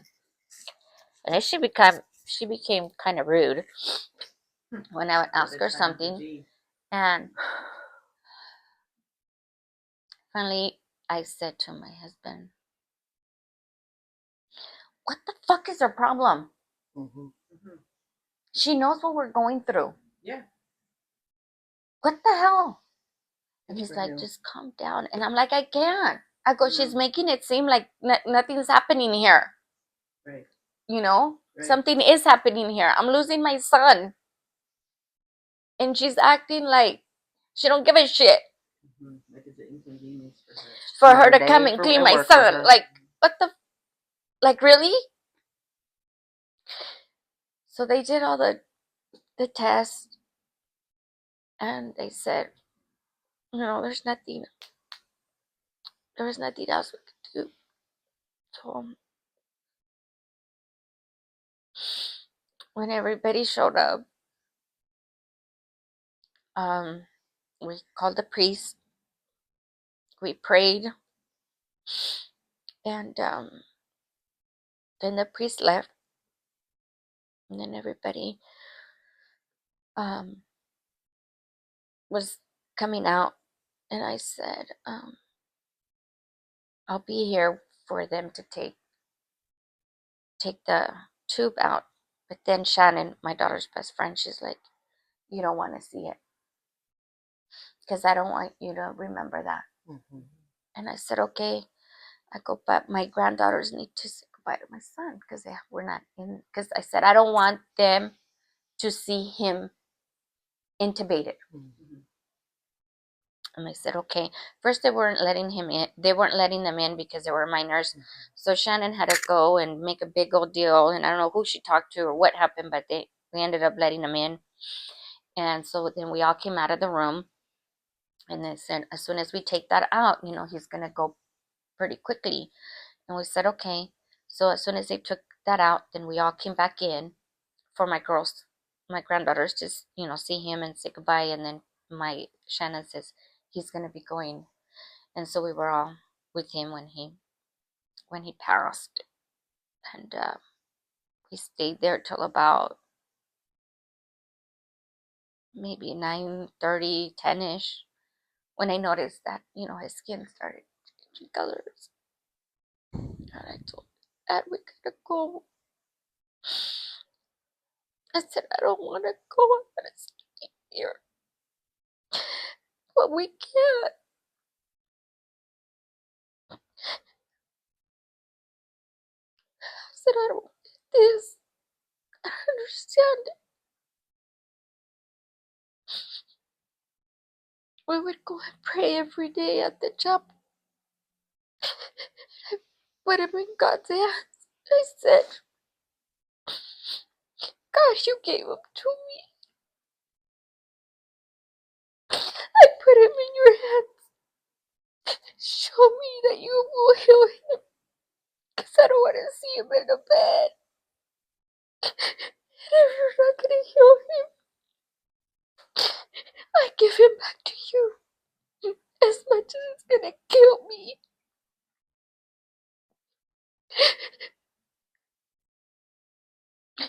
So I said, like you said, he did answer our prayers, but not what we wanted. And I'm still very angry at God.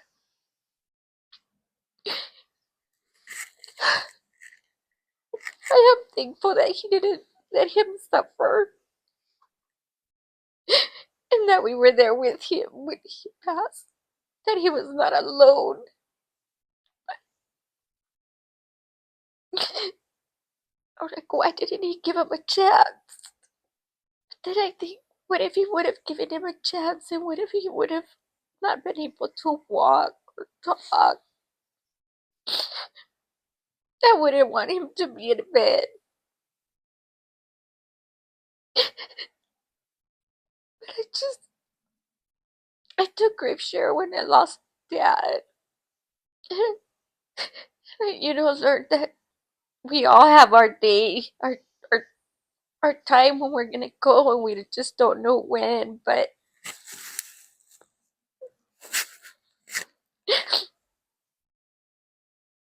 I still don't get why he chose my son. Like you said, there's other people that don't care about their kids. My son was just starting his life as an adult.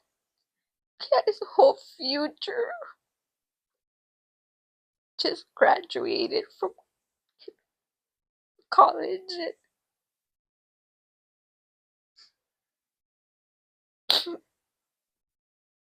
I still don't understand it.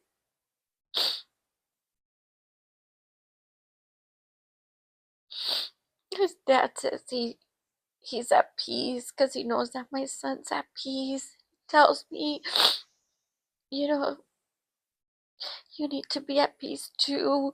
Don't be crying all the time because you're not letting him rest. I told him, you don't understand. I gave birth to him. My baby. I want to be with him. I don't want to be here. But I can't be selfish for Jamie and my granddaughters. I know that they need me.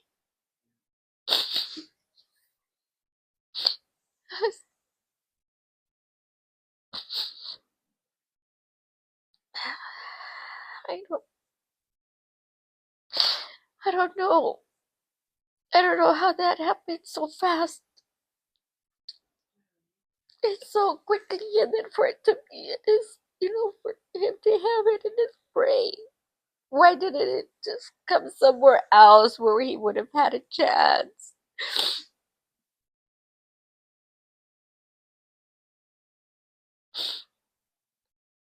And my cousin that was closest to me,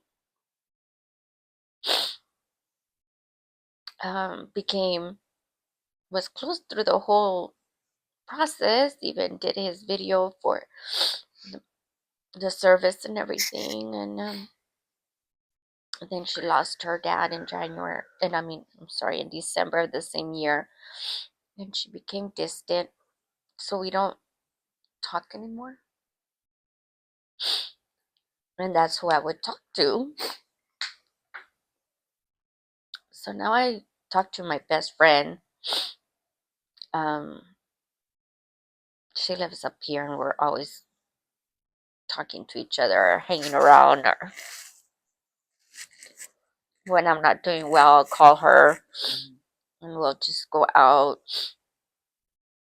I was off from September to January, and I had to. I still do. I take medication to function during the day. I take medication to go to sleep, because if not, I don't sleep. That's understandable. I go see a counselor. I see my psych every month to give me my medicine, and I go to counseling because I think that if I don't go, I'm not gonna be able to function, and I have to stay busy. So I went back to work, even though I don't want to work, because there's days that I don't want to get out of bed. I just want to stay in bed, and I want to wake up from this nightmare that I can't.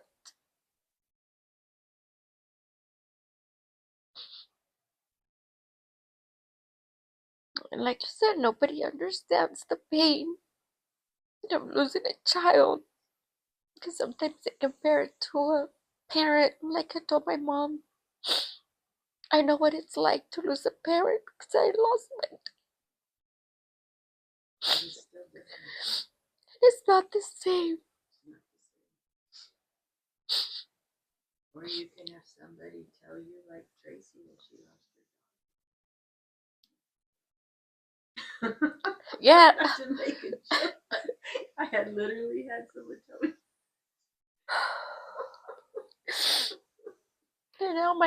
My daughter's still very angry. Mm-hmm. We haven't been to church. She doesn't want to go back to church. Um, she has. She wants to talk, to her dad and me, and she says, "But I'm very angry. I don't think you can handle it." And I said to her, "Your dad and I have been through the worst pain possible. We can handle your anger. So when you're ready, we will be ready for you." Because you had it too. I mean, I do pray every day, but I don't go to church. I'll go to church if I'm visiting my mom. And she'd be like, "Let's go." And I'm like, "Okay," but it's like I'm not there because I'm still angry with God.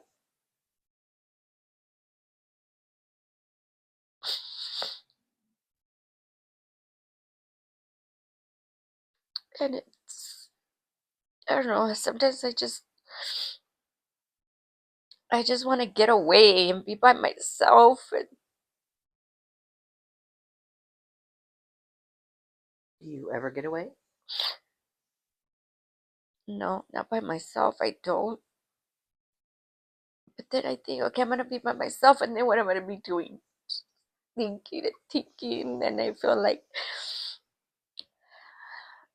I just want to get drunk and cry, let all everything out that I have inside.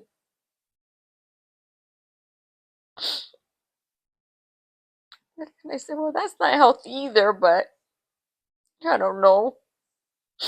This year will be 10 years that my dad left. And then it's gonna be 4 years that my son has been gone, and I don't know how I'm living. I have no idea. I hate waking up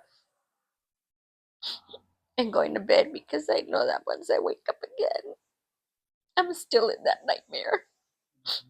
My son is still gone.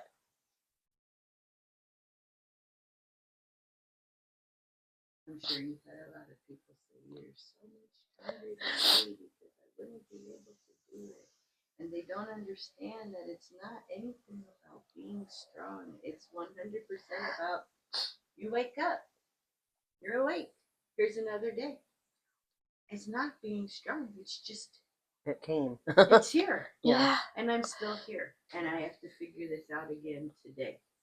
And it's not about being strong because Yeah. it's just not. I- You're just here. I just gotta figure it out again. What another day of this again. And I work for customer service, so when I'm not feeling well, I say I think I better not work today because what if I say something wrong or somebody just like says something and I might respond to it, you know, Yeah, I can relate to that. and then I'll get fired. And I don't need that. And I can relate to that because I have zero tolerance for dumb shit now. And your bad Yes. day. I don't care about your bad Yeah. day. What's your bad day? Yeah, you have no idea what a bad day is, Yeah. babe. I had a customer like that. I would have been last year, I think it was. And he was so mad and he was like, "You don't understand, da, da, da," and he just kept yelling and screaming, and I'm like, "Sir, I do understand." No, no, no. I said, and then finally, I don't know why I said, "I do understand, sir." I said, and I had gotten him twice already. He had called and I said, "I understand." And then he said something of, I think he lost somebody and he's trying to get, I said, "I understand, sir." I said, "I lost my son." Yeah. And I bet he got quiet. He did. Yeah, I bet he did. And then he was like, "Oh, yeah. I'm so sorry." Mhm. And I was like, "It's okay, but I'm just wanting to let you know. I mean, Right. because I understand what you're going through, Yeah. you know? Stop yelling at me. Yeah, it's something I can't control. Yeah. Um, You're not the only one who's lost someone. Because, like you said, though, it is, you lose people you love. You lose people you love and you care about deeply, but it is different when it is your child. It is different. And I haven't lost a parent. My mom is on hospice at my house now with dementia. So I have not gone through that. But, you know, even for people who've lost a spouse, I think, and I don't want this to sound harsh, but I'm like, people divorce by choice and get another one. Right. I didn't ask for my daughter. right. And you can't replace her. Can't replace her. Mm-mm. Can't replace her. Can't replace your son. Can't replace, like, and that's what people don't understand. When they're like, oh, you know, I lost and I lost. And like, it's just hey, I love my mom. I love my dad. Don't love my mom and dad the way I love my children. And I do love my mom and dad very much. Oh yeah. Mm-hmm. It's different. I love my husband, not the way I love my children. Right. My children are a part of me. Like you Literally. said, I carried. Mm-hmm. That's why I kept telling my husband, like, you don't understand. I carried her, I pushed her out, I breastfed her, I nurtured her, I did everything. You didn't do anything. You don't understand. Their grief is different than ours. Although they don't think it's different. No. But they don't understand. And I don't either. Mhm. But I do know that just with Richard and I, our relationship, he's like, well, they're my babies. They are. 100% they're your kids. They're part of you, but I carried them. Mm-hmm. And I'm the one who fed them, Yeah. changed them, and Yeah. took them back to sleep, and when they were sick, and do So all they those just things. don't understand. No matter as much. And I'm not taking it away from the fathers. You know, you are their father, yes. Yeah. But you don't understand. You know, that part I feel like I get that as just being a mom. Yeah. You don't get it. You don't get it. Yeah. And I saw this one video where that so the mom was sick. She was having her baby. The dad had to choose. One of them was not going to make it. He chose the wife. She was very angry. She said, "You should have chose our child." I could relate. I would want you to choose my child over and over. And at that point, if it's me or my child, you choose my child. Oh God, It's got to be me. Yeah. Who knows? Right. Even though I want to be here to care for them, but I don't know. You got to choose my child. Yeah. And I was like, I could understand because people are like, how could you? I mean, he didn't know what to do. I'm sure that was the most difficult decision to make. I can't even I imagine. I can't. But I would have to have you choose me. Yeah. It's crazy. Yeah, because dads don't get it. Mm-mm. I mean, and again, I'm not taking away from Yeah. them, but they didn't carry that child. Yeah, it's different. Very different. And I'm sorry you went through that. I'm just like, how that happened so fast. What do you mean? Like, how did it get here? Just I blame it on the shot. I believe, I told my mom, I believe that maybe he did have it, but it was asleep. yeah, he just Mhm. brought it. Mhm. And when he took the shot, it just Yeah. brought it out. And instead of like showing it in any other part of his body, the signs, it just went straight To the brain. to the brain. Oh, So yeah, I so blame it on the shot. and you know, it's as a mom, you just have a gut, Mhm. and you know what's right with your gut, like you know. So mom knows. Yeah. That's what I told my mom. And then I believe that my dad came for him Hmm. because he gave me signs that at that moment I didn't see. Maybe that was where that piece came Oh, I that's think so. it. Could be. Because the first night that we stayed at the hotel, from. we stayed in room 311. Hmm.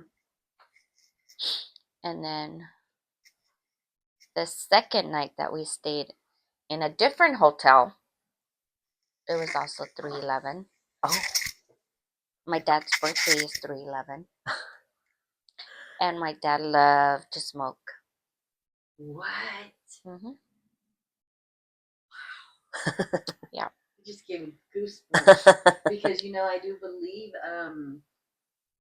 you know I've been a hospice nurse for quite a few years too. I don't do it all the time, but I will do it occasionally.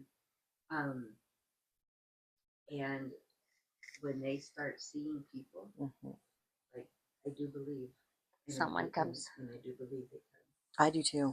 Yes. I do With too. all my heart, I know that they're seeing and they do, and they start reaching for those Mhm. people or talking about those Mhm. people, and I just and I do believe your sign. Mhm. It's crazy. You know, I've always said though, um, you know, if my daughter couldn't be anywhere, if she couldn't be with me, Mm. there's no other place I would then Mhm. rather her be than to know that she is with the Lord. Amen. But I still want her here. Mhm. Mm-hmm. I still want her here. Yeah. But if since I can't change it, Mhm. um, You've taken peace in that, knowing that she's with Jesus. and I do wonder, will she still be a baby when I put it there? Mhm. Will she? I don't know. Yeah. You know, I wonder. One thing I say too, like I guess I can say I'm glad that I had the closure, and she wasn't like kidnapped and I didn't know where Yeah. she was. Right. You know, I try Yeah. to find peace in this. Mhm. Like it could be worse. Mhm. You know, I You don't know how it could be worse, but yeah. I guess I'm glad to know that she's not somewhere looking for me. Absolutely. I'm looking Mhm. for her. You know But she's safe. yeah, you know, it's just, but it's still just when I think about that day and I'm thinking about your day, and it's just like you said, it was a regular day. I'm gonna go to the hospital. I have a headache, and you're like, okay, we'll just go find out what's causing this headache. Like, never in a million years do Mm-mm. you think that your whole world would be changed forever, Yep. just forever. And I worry about my son because I worry about him and his depression and things like that. So there's many times that I give in to my kids and I do things probably that I shouldn't, but I have such a fear of suicide. I do too. So I give in because I don't want to go through this again, and I just am like he's struggling, he's going through things right now, and I've bailed him out financially so many times, and I don't know how to fix the situations, and I don't want to keep enabling him, but I don't want him to think I'm at the end of my rope and then him do something and then I got to go through this again. Yeah. So you just, you always just want to. I just can't. I'll do whatever I can in my life to Yeah. not have to. And Absolutely. like you said, and I 100% understand the feeling of the anger. And somebody told me before that God understands and God knows that we're going to be angry and question Him and all that, and that like we should never, how some people are like, you shouldn't question God. It's just His way. No, they were like, you should. You should. And He's not this God who's just punishing, because I grew up Catholic and always felt that way. Like, I'm always doing it. I'm always going to be punished, and I think that's why I thought that for a long time. But, I did ask many times, why? Why did you do this? Why? Yeah. What am I supposed to get? And everybody says something good will come out of it. Nothing good has come out of my daughter passing away for me. Right. Good things have happened. For sure. Other good things have been, but nothing good from her passing has come from me. So I don't know what her purpose was. I don't know what the purpose of her passing. I don't know what I'm supposed to do in my. They say, we can help others, and I will try to help others any way I can with this. But can I really help others? I don't know, because you know what? You're hurting. I can't fix you either. I can only just say, like, I understand that just life is never the same, and that pain is just like unbearable. That's the only thing I can say, because I still don't understand how you feel because you went through something different. So we still can't, you know what I mean? Yeah. It's like we understand there's a pain, but I still can't say, oh, I know how you feel. Yeah. Because I don't. So, oh man, how does your daughter, other than that anger, like, is she how are things though with, like, I guess I don't know what I'm trying to ask. I know she's very angry, but she's the one with the children. Yes. Obviously. Yeah. And how are they all? My oldest, oh, she's 15. Well, she'll be 16 this year. She did take it a little bit more because she started getting anxiety. But then we calmed her down, so she's doing good. And then my little one, she's 11, and she just says, I just miss my tati, because that's what they would call him, because they would, when they were little, they couldn't call him Jonathan, so they just call him tati. So I just told him, he's fine, he's in heaven, he's with you all the time. And my daughter, she's when when all this happened, she was working and going to school for LVN, so she couldn't stop. She had to continue.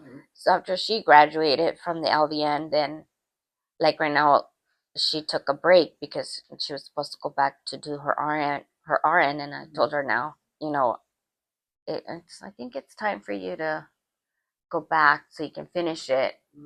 And she's like, okay. But yeah, she has her days too.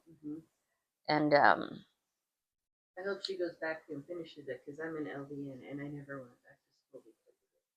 oh yeah, I'm hoping. So I'll ask her here and there. Smoke is too much.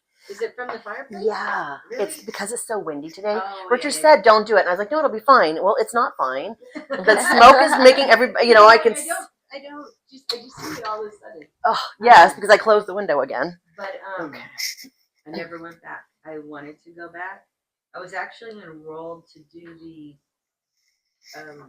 bridge program for LVN to RN at Victor Valley a month before my daughter passed away. And I never went back. I don't want to go through a PEDS rotation. I don't want to do an ER rotation. I don't want to do any of that. So for me, I have a lot of people who've gone on and finished. And don't get me wrong, I get jealous because I wanted to finish as well. But they don't have to mentally go through what I went through in there. and I don't want to go in there and have a baby come in when I'm in my rotation. Right. Because even when I have to do recertification for the CPR, and the like, because even as an LVN, we still have to do the like defibrillator. So if there's a code, we have to be able to participate in all that. And luckily, my instructor always lets me sit the pals for the baby out. Oh my God. Because I've been doing the class with her since before that. Wow. And she's like, God bless her. yeah. Mom, I hate to say this, if it does happen in here, do not tell me. Right. Luckily, we don't do peds that little. Thank God. But I can never be a nurse. It's just too close to home. It's just way too close. And I don't want to do the ER rotation. I just don't want to do it. Yeah. You've been through enough, don't you think? I mean, that's really, truly enough. You have to like relive all of that. No, because if a baby came in, I could only imagine your mind would go right back to where you were. I don't want to do it. And for me, like, I don't know if you, but I always pray to not dream about my daughter. Do not, some people, I don't know, they feel a comfort. I don't know if you do, but for me, I don't want to dream about her. I don't want to think about it because I don't want to have this good dream that everything is good. And then you wake up and you're like, here you go again. So I luckily, I don't. Thank God. I don't dream about her. I don't think about her like that. And I don't know if that's the one thing he is answering my prayer on. But it seems like it. I can honestly say over all these years, I think I can remember just 2 dreams, and that's it. That was it. And I'm just like, please, like I don't. But they'll say, oh, that's them visiting you, and I'm like, no. Please don't. Yeah, I'm sure that everybody has their own thought on that. That's what you need to get through it. I don't know if you want to see Jonathan. I think you do. I do. Yeah. She enjoys talking about him, right? You enjoy it. Yeah. Do you? I do. Do you? No. This was really hard for you today, and I thank you. I want to thank you for asking me to come and do it, even though it's hard for me. I don't like to talk about. It's not. At first, I wanted everybody to know I still have a daughter. I don't want her to be forgotten. But too many people would ask the question, well, what happened? And they don't care. They don't care. Right. They just want to be nosy. Yes. Or they'll go, oh, I'll pray for you. Yeah. No, you won't. I know you won't. And you know what? And you don't even know how much I need that prayer. I need it.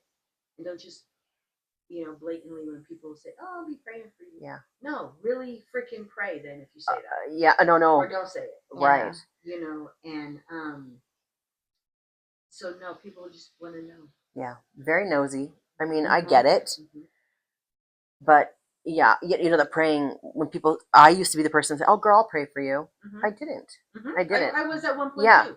But now when I say to somebody, I'm going to pray for you, I'm actually to the point where most of the time I can say to them right now. Yeah. And they're like, oh, you're going to pray for me right now? Because they're uncomfortable. And I'm like, yeah, because let's do it right now. Because if I tell you I'm going to do it and then I don't want to forget, Yeah. and you're right here, I can touch your hands and I'm going to pray for you right now. Yeah. It puts people in a weird situation, but that's the only way I know how to do it anymore. And it's actually very genuine and very sincere.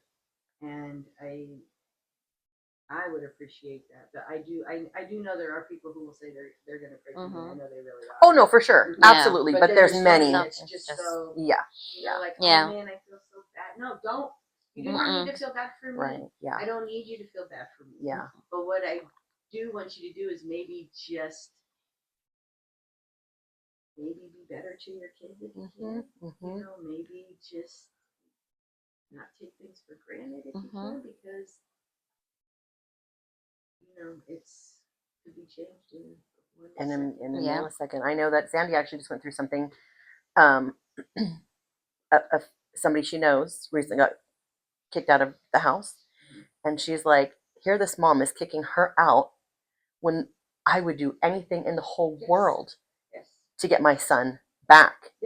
And that mom just doesn't understand, and let's hope she never gets to understand, like, why did I do that? Because now look, right? But I mean, like, that's what she sees. That's where she's at right now. Like, 100%.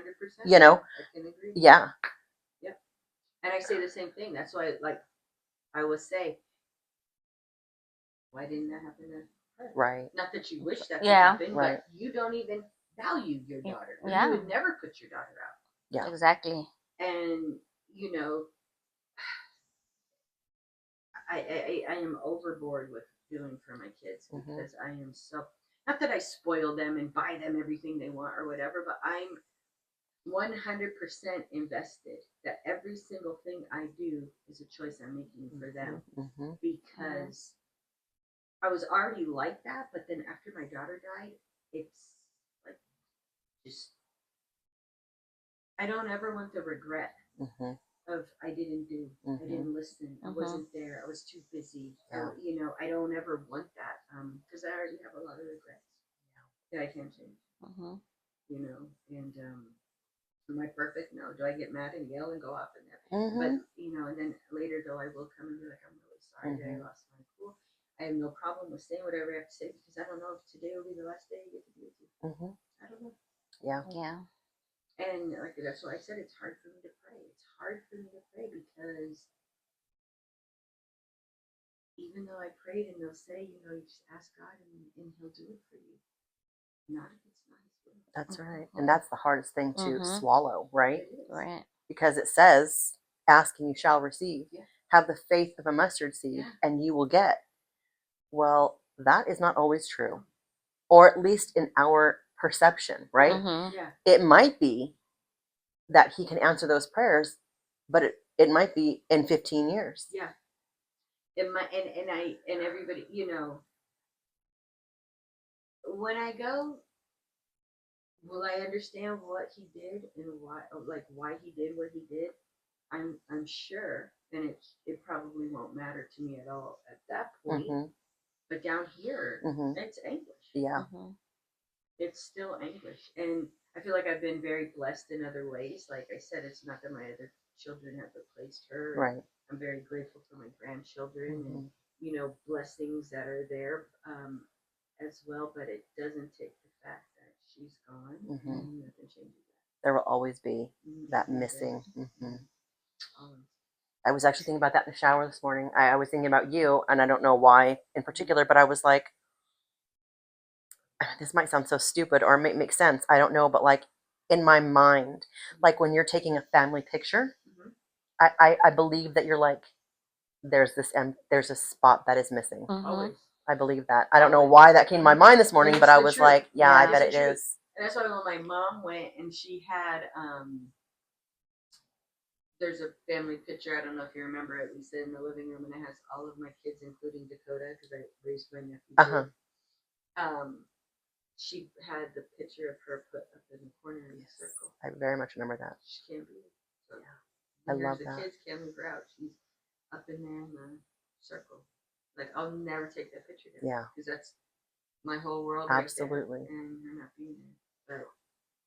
But it's just. Do you still have your curio cabinet? That's all her stuff in there. And I just got new couches. And I wanted to get the one big couch that's like a great big log, you know, and it's also, you know what I'm talking about. Okay, so I went and I measured everything and had everything, and I came back, you know, I couldn't get those couches. Because that cabinet. So it will be there always, that in that spot. It's always been there. It's got her stuff in it. I even put my little Easter decorations out yesterday, and I have little ones I put like of each holiday in there for her because her urn is in it. And then I had so much anxiety and started crying because I was like, I can't move that cabinet. The cabinet's gonna go in the back. It's like she's not here. Like she didn't exist. Like I moved her to the back. Like we forgot about her. And my husband was like, okay, we're not getting the couches. Because he was like, if it's gonna do this to you, we're not getting those couches. And I was like, cannot. And my oldest son would be furious if I moved that cabinet. Would he? Like even he's got so much anxiety and OCD, and I feel so bad for him. When I was in the hospital, they wanted to rearrange the room in the back for me to sleep in the recliner when I came home. I had the open heart surgery, and I have a cedar chest with her stuff in it, and they were moving it around, and they started stacking stuff on it. Like and they're like, "Where do you want to put stuff?" I was like, "I don't know." Yeah, just not there. And I was like, "I didn't know he had it." And then I'm like, "Is that his own, or did he get that from me? Right. From watching me be like that?" Yep. And it's not even like I meant it. It's just what it was. Yeah. And then when we're moving stuff, and we're going through stuff because we're getting rid of, a lot of the stuff my mom has and doesn't need anymore because she doesn't even remember it. Yes. We came across her stuff. I opened up the box and there was her baby clothes. I had to hurry up and close it. And then there was the diaper bag from the day. It's still, Really? except for obviously the bottle with the milk. All of the stuff, the clothes she wore, everything. And if I pick it up, it's still. Oh my God. All the time. I was like, "We get that box out of here." And he was like, "I don't know where to put it." And I was like, "Just freaking put it somewhere." Anywhere but here right now. And then we cleaned the top of my closet, and I was like, "Just put her boxes up there." I cannot open those. And I don't want to see them. And then when I smell it, and it's has that formula smell from the bottle in the morning on the drive down, I'm like, yeah, it just really just hits you. That's why I said, she's gonna say she don't remember that day. I remember that day right. to the smell. I can't do sweet pea perfume. I love sweet pea. I used to put that baby lotion on her that smelled like sweet pea. And if I smell somebody with it, I get so much. And it's been so many years. I'll smell it, and I'm like, yeah. It's just, yeah, it just changes you forever.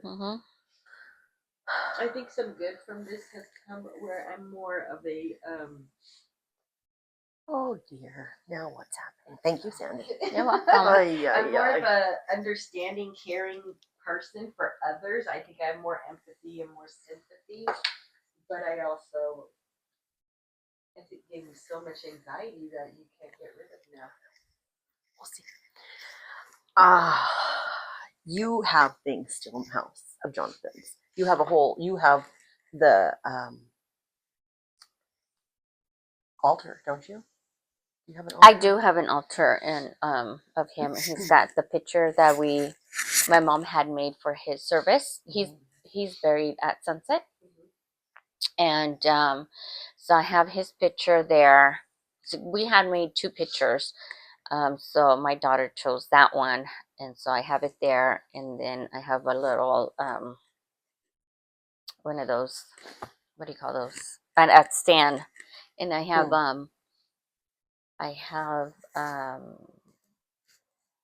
I decorated, but I have the Virgin Mary and then Jesus there, and then the Scentsy that I got, I have that one there on all the time. And then I decorate it around there, and then I also go and decorate at sunset. And then in my room, I have his pictures and little, knickknacks that I bought, and then all the buttons that we got that were made that day. I have them there. And yeah, we still have all of his stuff. I drive his car. He does drive his car, yeah. I let, Saul borrow his car the other day. And as a matter of fact, yesterday when I got in it, which was so weird because I got it back already for almost, 3 or 4 days. So I get the seatbelt, go over there to pick up my granddaughter from the bus stop. And I'm like, it smells like cologne in here. And usually, I would smell, it was my son's cologne. And then I don't know if maybe because Saul wore, the seatbelt and he wears cologne, that the seatbelt got the smell of the cologne. And I was like, okay, you're in here. Because it smelled. I mean, she definitely sees Jonathan, like, not so much him, but she sees so many things. So many signs. Yes. Mhm. Yes. Yes. The hummingbirds remind me much of, Okay. well, they used to remind me of my dad, but they do him also. Mhm. When I see them, I'm like, oh, he's right here with us. Mhm. The hummingbirds. See, for my daughter, it's the Gerber daisies, and it's very weird because every blue moon, like when I had the surgery, like my aunt, they don't know that Right. that was her flower that we Yes. had at her baby shower, and each table had pink Gerber daisies, and it'll just be weird because it'll be like, oh, get well wishes, and it'll be a Gerber daisy, and I'm always like, is that her like saying hi, mom? Right. I know everything that just happened, and I'm here, you know. Yeah. So it'll be weird things like that when Mhm. I'll be like, oh, that's Mm. Yeah. My daughter had surgery in January for her thyroid, and my mom and I were sitting outside in her car because it was at Loma Linda, but it wasn't at the Loma Linda hospital. It was at the other center, and they only let 2 people in. So my daughter's girlfriend was with me, and so I came out with my mom when they had already taken her in, and they were going to call me when she was out and stuff. So I came out, and we're sitting in the car talking and stuff. And it's freezing cold, January, early in the morning, and we were parking the handicap, and then out of nowhere, there's this hummingbird. In the freezing. And I told my mom, oh my God, my dad and Jonathan are here. And she goes, why? And I said, look right there, Mom. And I said, why is this hummingbird here? It shouldn't even be here. It is freezing cold. Yeah. And then she was like, oh, yeah, you're right. And then a couple days later, my daughter said that she had a dream about Jonathan. And I said, oh, well, do you want to talk about it? And she said, yeah. She goes, for some reason, I had Ivory, that's my oldest granddaughter, Ivory here in my room at the vanity, and I was curling her hair.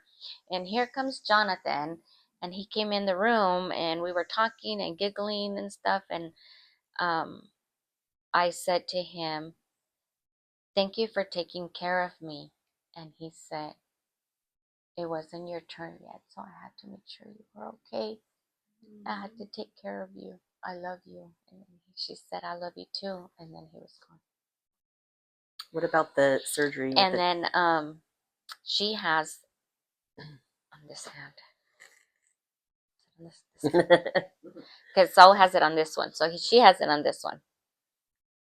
She has a tattoo of my son's picture here. And when I went up for to the room, my mom and I, the nurse was getting her ready to have some jello, and she says to her, did you just get that tattoo? And then she said, no, why? She says, because when you came out, you were holding it. Isn't that amazing? You were holding it like really tight. You were holding it. And then she said, I looked at the nurse, and then I looked at her, and she goes, yeah, so I thought maybe you had just gotten. I said, no, that's my son. I said, my son passed. She goes, oh, I'm so sorry. And I said, thank you. And then, yeah, it's like, how weird. Why would she be holding her hand? Like, you don't know. You go to sleep, and then you have, and she said, yeah, she came out holding her. Isn't that beautiful and crazy and like all of the above, you know, like. Yeah. And see, and I feel a comfort when I, in the little sign. Yeah. When I see him, I feel a comfort. It'll put a smile on my face. And I did used to like to talk about her. You did. I did. I needed to. When people didn't want to, people would get uncomfortable. They don't want to. And I felt so much of that. And I lost friends. I lost a lot of friends who, they were supposed to be my best friends. They were gone. They said to me, one of them even messaged me years later and said, I'm so sorry I left you at the worst time of your life. I didn't know what to say to you. I forgave her. God and I don't bless want you. nothing to do with Right. it. Because you couldn't be there for me. I was there when you lost your mom. You couldn't be there for me, and I needed you. So that's why I say the 2 people who were there 100%, who didn't walk away, like you have your best friend, but I needed to talk to her and about her, and people would not bring her up. And I was like, you don't think I don't think about her 24/7? I'm thinking about her all the time. There's not a moment that goes by. During the day when it had happen Mhm. that I'm not gonna think about it. It's like a movie that plays over Mhm. Mhm. over and over and over. And then I busied myself and busied myself so I could stop that. Mhm. And then I stopped wanting to talk about her because of the people who just acted like. And it's not like I was looking for anything from them, but maybe you just wouldn't be like so just like Nonchalant about it. Yeah. It's not just that a just made me not want to share something so personal gotcha. and so important to me. Thank you for explaining that. That Yeah. is a really interesting and makes sense. I didn't feel like they deserved to know that about the Interesting. things I wanted to share about them. Mhm. Yeah. It meant nothing to them like it meant everything to you. Yeah. Sandy, I want to ask you, hearing that Heather had her heart literally, Yeah, look, it just happened. and Yeah. I'm asking you because I know you've had a couple fainting spells and you've had some medical issues yourself, and I'm just wondering, like, did anything she say ring a bell to you or no? Or did I just get that? Because now I'm a little concerned, like, I don't want anything to happen to you because of all the stress. Well, yeah. You know? When I ended up in the hospital with the Yeah. chest pains. Yes. Because This is very recent for her, you know, and plus this is only 4 years. Yes, Yeah. you're still. That's why I said Mhm. that's still very raw. Yeah, Yeah. I bet. Very. Yeah, I was at Food for Less, and I was in line to pay, and all of a sudden I just got this really bad chest pain, and I started getting hot and cold, and I was like, oh my God, am I gonna make it to get out of here? Because I need to get out of here. And it kind of like calmed down a little bit, and I paid, got in the car, and I started feeling it again, and I'm like, I should call Saul to come pick me up. And I'm like, nah, I can make it. I live around the corner. I can make it. So there I am driving. Then I had called my best friend because I was supposed to go to her house. And I said, I'm not going over there. Well, we call each other sisters. I said, sister, I'm not going over there because my heart, or I don't know if it's my heart or what it is. I said, but my chest hurts really, really bad. I'm going to go home. And she's like, no, go to the ER. And I said, I'm going to go home. And she's like, okay, well, call me when you get it. And I said, okay. So then I get to the house and I called my daughter, Jamie. And I said, Jamie, come in, help me because I don't feel good. My chest is hurting me and I feel really bad. And she goes, okay. So she came out and I opened the door and she looked at me. I went like this and I looked at her. She goes, Mom, where's your phone? And I was like, right here. And she called 911. You looked it, huh? You saw. Yeah, saw it. she called 911 and then they said, yeah, my mom is having chest pains and she's looks, hot and cold and she don't look good. So then they came and then she called Karen out to get the stuff. And the ambulance came and put me in the back of and then started checking my heart and stuff and they're like, well, we don't, it says that it's okay, but we don't know if you're still, we recommend you going and da da da da. And so then I just looked at my daughter because she was standing out there, and I just said, I guess I'm going. And then she goes, okay. And then she goes, well, can I go with her? She goes, no, no, we can't no more. I guess after COVID, I don't know. So now they can't. So she goes, okay, well, I'm gonna call Dad and I'll meet you there. And I said, all right. So then they brought me to. They asked me, where do you want to go? And I said, well, we usually go to St. Mary's, but I know that would trigger my daughter because that's where we took Jonathan. So then he goes, well, they're really busy. I can take you to Desert. And I said, okay. And he goes, but if you want to go to St. Mary's, and I said, no, it's okay. You can take me to Desert. That's fine. And then she goes, okay. So then we went to Desert Valley.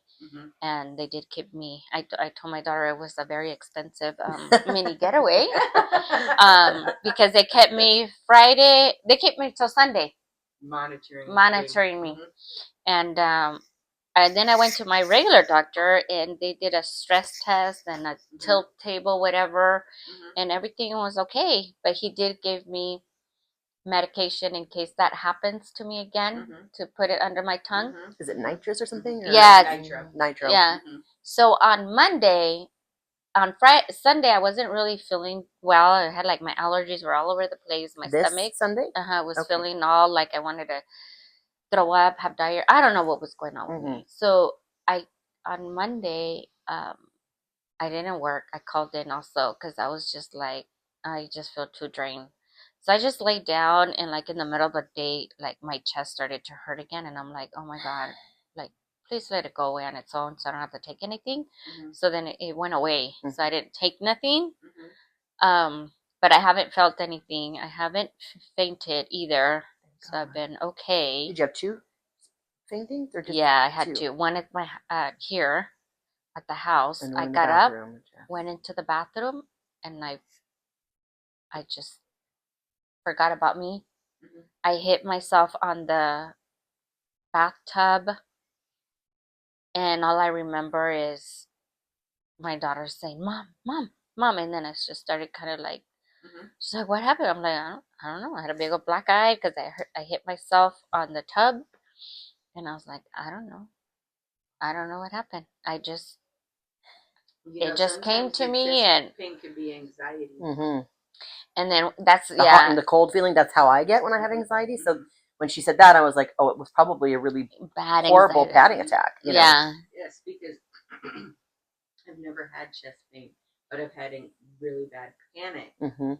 where I feel I want to like crawl out of my skin. I want to come out of everything's constricting. Mm-hmm. I don't know what I want to do. Everything's electrical, like in me. It's crazy, and I have irritable bowel now. So do I. Well, I've never been diagnosed, but I guarantee I have Yeah, it.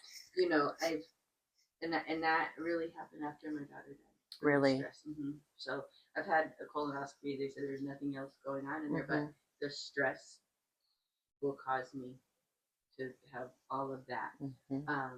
And yes, the heart issue. I've never had chest pain. I've never had any issues. So I didn't even know I had all of this. My mom had it, and her family has a very heavy heart history, and they found it by accident. And I had an 80% blockage at the LAD and a 70% on the left main, and the LAD is the widowmaker. So I don't know how long until that would have fully blocked because I was not having symptoms. I had palpitations. Went in for palpitations. The palpitations are completely unrelated to what they had to do. The only reason they found it is because I pushed and I made my doctor send me to the cardiologist. He told me they were just going to do a bunch of unnecessary tests. Good, let them. Well, the unnecessary tests, I feel, saved my life. yeah. And I'm so to know that 19 years ago, I didn't want to be here anymore. I was forever thankful, grateful that I'm still here, that they found this, because if they wouldn't have, I could have had the massive heart attack, which would have either caused massive heart damage or I'd have been dead. And I'm not ready to leave. Right. Where before I was. Yeah. Before I was ready to go, you could have just sent me, but I didn't want to be away from my kids, but I didn't want to be here. Yep. But now I'm like, thank you that this was. Amen. I'm so happy to hear that there is truly a day where you can take a breath and actually want to be here. Yeah. And I do remember being in that group and feeling that pain. And I do remember thinking, they were saying, you know, as years went by, it was getting easier for them, but not that it went away. And I just remember thinking, how can they say that there's going to be light at the end of the tunnel? Right. I don't see how that's possible with what I feel. It takes your breath away. And if I think about the day, it almost literally paralyzes you. Oh my God. Keeps you mentally, now you're mentally done. So you physically don't want to do anything because it's just mentally exhausting. And I just thought, there's no way. Right. You know, and then they would say time heals all wounds. I don't believe that. Right. I just feel the life goes on and you find happiness in other things. Right. But that missing them never goes. I know, it's like my grandma. She's what, 92? She'll be 93, I think.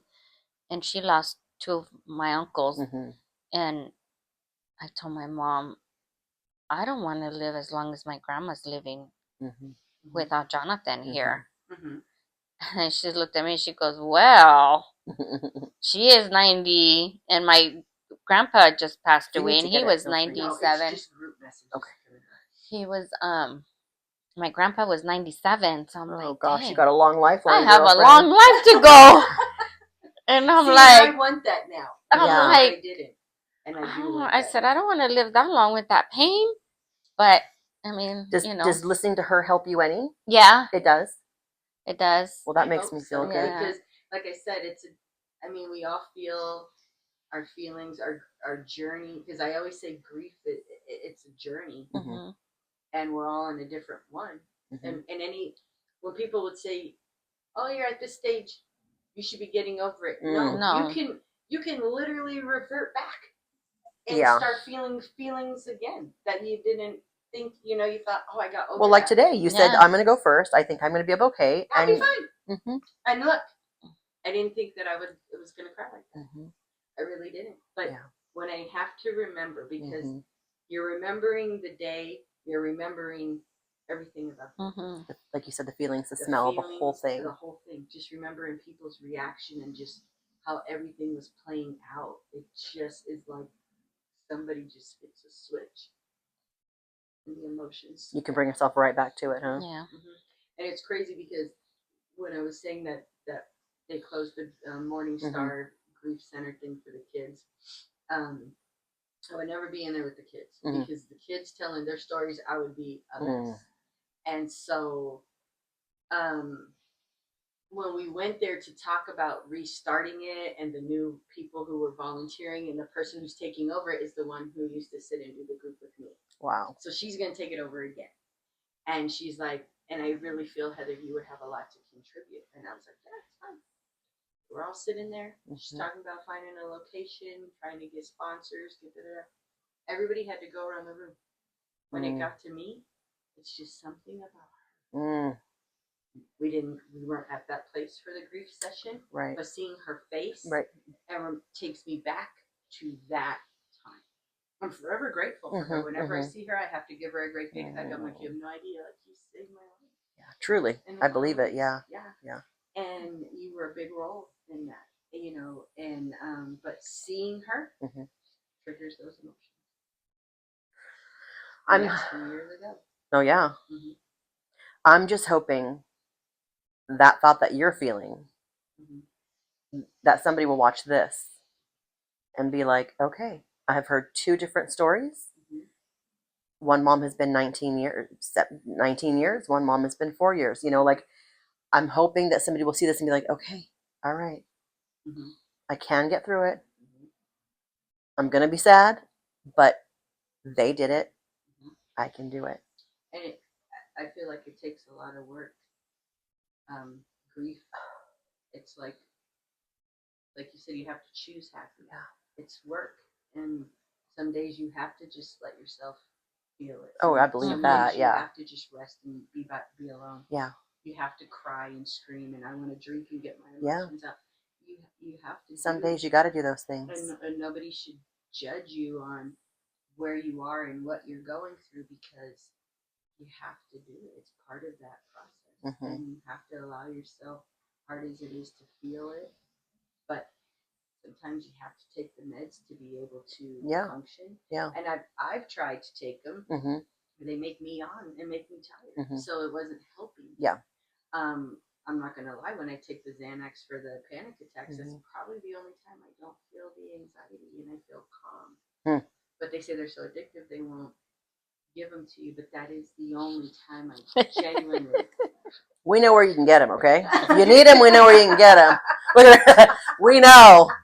Well, I'm telling you. Let me tell you. It's the only. I don't take those. I mean, they wouldn't give me those either. Yeah, but it's the only thing that literally makes me feel a calmness.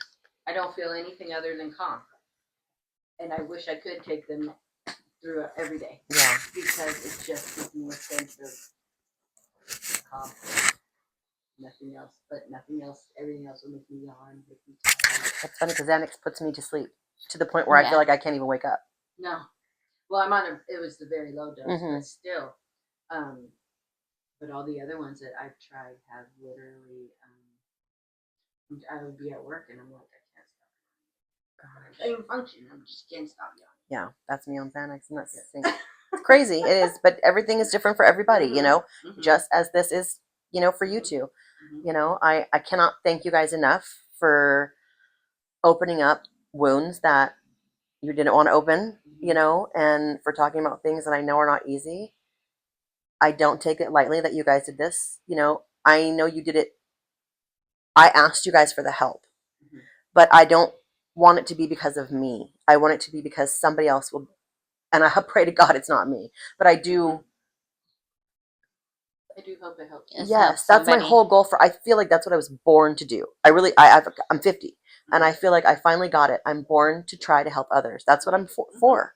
So if this here will help one single soul, one, it's worth it. It's worth it. it's worth it. Because, like I said, I'm forever grateful for those people who reached out to me during that time. Yeah. That I didn't know. Somebody would say, "Hey, she's struggling. Can you reach out to her?" Right. They would. Yeah. And how hard that had to be. Oh yeah. You know, and I just was thankful that they could say, "Hey, you know, I lost my child. I'm here if you need anything, or here, even let me just send you like a book to read. Yeah. Or just different things that really helped along that way." And it was probably hard for them to reach out to do it, but I'm forever thankful. I believe that. Have you gone back and told the people that have really helped you? You have. So that's why when I went to church with Pastor Larry and I saw his dad there, I kept trying to remember, where do I know him from? Where do I know him? And I kept thinking, was he my patient? Was his wife my patient? And then I was sitting there, and the light just went off. I said, Al, Pastor Al, he was there at my group. I couldn't wait to go back that Sunday.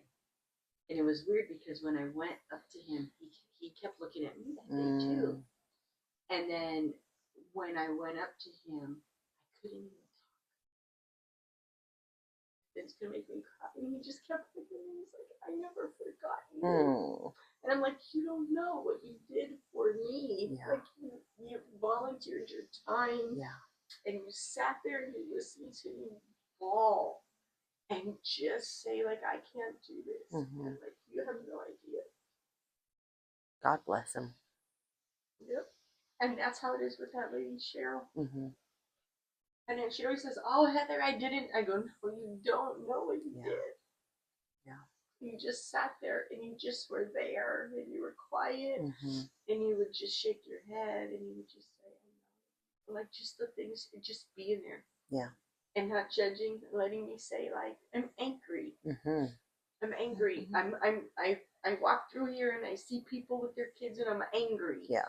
You know, and sometimes I would see a baby that age with brown hair and big brown eyes like her, and I would just feel so jealous and so angry.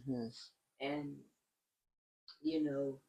just so many things that I would feel, and I could just sit there and tell her, like, this is what I feel. Yeah. And she never judged, and it helped me. And, being, like I said, it was the Lord 100% who helped me through everything. I was angry, not as much as my husband, I think, to the point they walked away from everything. But I understood. And people would say, you should divorce him for acting like this. You should this, you should that. I couldn't because I knew what he was going through. And I couldn't pass judgment. I didn't want to go to church anymore. I understood. Right. So I'm not going to force you. I'm not going to do any of this because I understand why you feel. What I hear people say that really pisses me off, and again, I don't know it because I've not been through it, but when I hear somebody say, it just makes me so mad. Oh gosh, it's been 19 years for her. She should be over it. Yeah. Wait. Yeah. Where is there a rule book or a law saying how long you should grieve? Yeah. That really bothers me. And that is what they say. I know. That is what they think. And that's why I said, no, there are times that something will trigger those feelings. Like you said, a smell or just a little picture of something. Like, I don't know. But I also know, I'm not stupid enough to know that there is no law. There is no rule. Like, you may never be done grieving. I don't think you ever will be. Because I read this one place and it was so true. And it said, where there was so much love, Mhm. with that loss, there will be so much pain. Mhm. Like, with that grief. Yeah. Because you loved and so much. And now that grief will be so much because it's been taken away. Yeah. Mm-hmm. And, you know, you just wish you could change things. Yeah. You know, like when you said, I don't know if he would have wanted to be here, not able to walk and not able to do that. And I always thought to myself, why couldn't she have? I would have just brought her home, and I would have cared for her like that for the rest of my life. Right. But I know deep down inside that's not a life she would Right. want. Absolutely not. Yeah. But I wanted that. Absolutely. I Yeah. wanted to be her to be there. I wanted to take care of her. I want you here. Mhm. But would that have been fair Right. to her? Right. To just be there like a vegetable. Yeah. She would not have wanted that. And it took me a long time to come to terms with. Mhm. She wouldn't have wanted that. It's you and your love for her that you wanted her here. You weren't ready to let her go, but she would. Yeah. But it took a long time for me to be okay with her not being here. Yeah. If that makes sense. I mean, it does, and it doesn't. You know, I mean, maybe not even to you does it make sense. You know, it's like, yeah, because I still want to be able to change things. Yeah. You know, I know deep down inside my other children wouldn't have been here. yes, I believe that too. They wouldn't have been because I already had 2 boys and I had a girl. Right. I would not have wanted to have it. Mm-hmm. So they wouldn't have been here. So I do feel God took away, but I do feel like He blessed me abundantly. Mm-hmm. So sometimes I would read that story of Job and I would kind of say, I feel kind of like He blessed me abundantly after. God, what an example to give.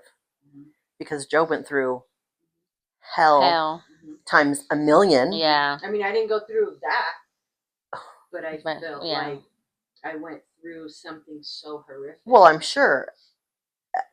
How could you even put? Yeah, but He blessed that was your hell. Yeah. You know. And then He blessed me abundantly with 2 boys and then right. Yep. So I always feel like, okay, He took away. Deep down inside, I'll never be okay that she was taken away. But I'm thankful that I can find happiness and I feel blessed. I love to hear that because I believe when that happened, you would have never thought you'd be able to say what you just said right now. And again, that's why I did this because I want someone to hear that, you know, and even for her, that might be helping her. You know, I don't know. She may not know, but one day she might look back at this and be like, "Oh my gosh, I remember Heather saying that," and I'm, you know, so yeah, because that's how it is for me. For those people who said what they said at the group, but at that time I wasn't there in my grief walk. Yeah, right. Where they were. Yes. And I just thought I don't know if I'll never get there. Yeah. But then I can now look back and go, I remember. Yeah. Right. And I'm here now. I love that. I love that. But it took a very long time, and I'm still. Yeah, you're very fresh in it still. I mean, it's. If I have to think about it, I'll talk about it. Yeah. Well, I thank you from the bottom of my heart for opening up and doing this because I know it wasn't easy. Thank you. Sandy, thank you. Thank you. Knowing that you are still so fresh. Yeah. And just thank you. Thank you for opening up. Thank you for sharing your story. Thank you for having me and inviting me to share this journey, this painful journey. Right. But like I feel the only way He can help somebody is for somebody, like if you've gone through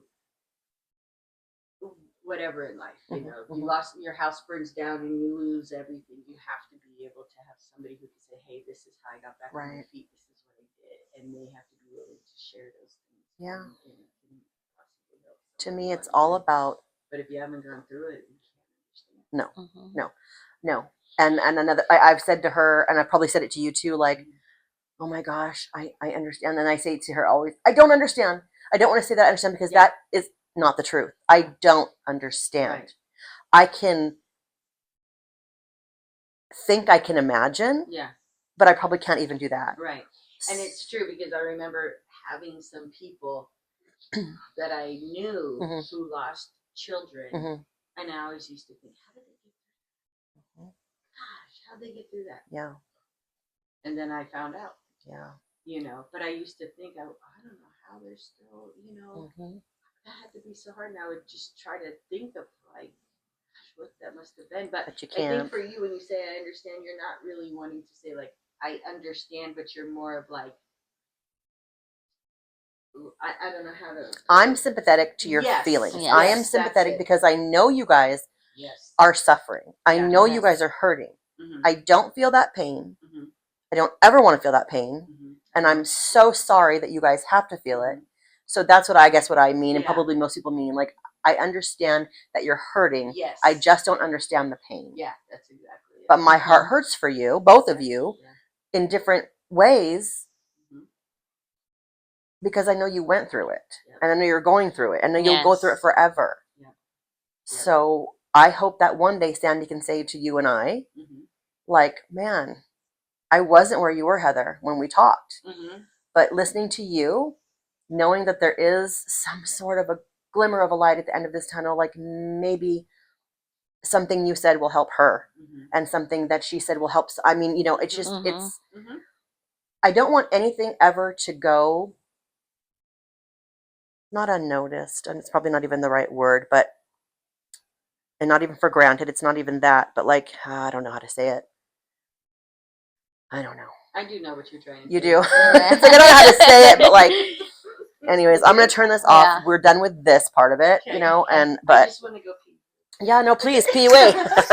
Pee away. I had all this coffee. Oh. Sorry, it's my chest is still like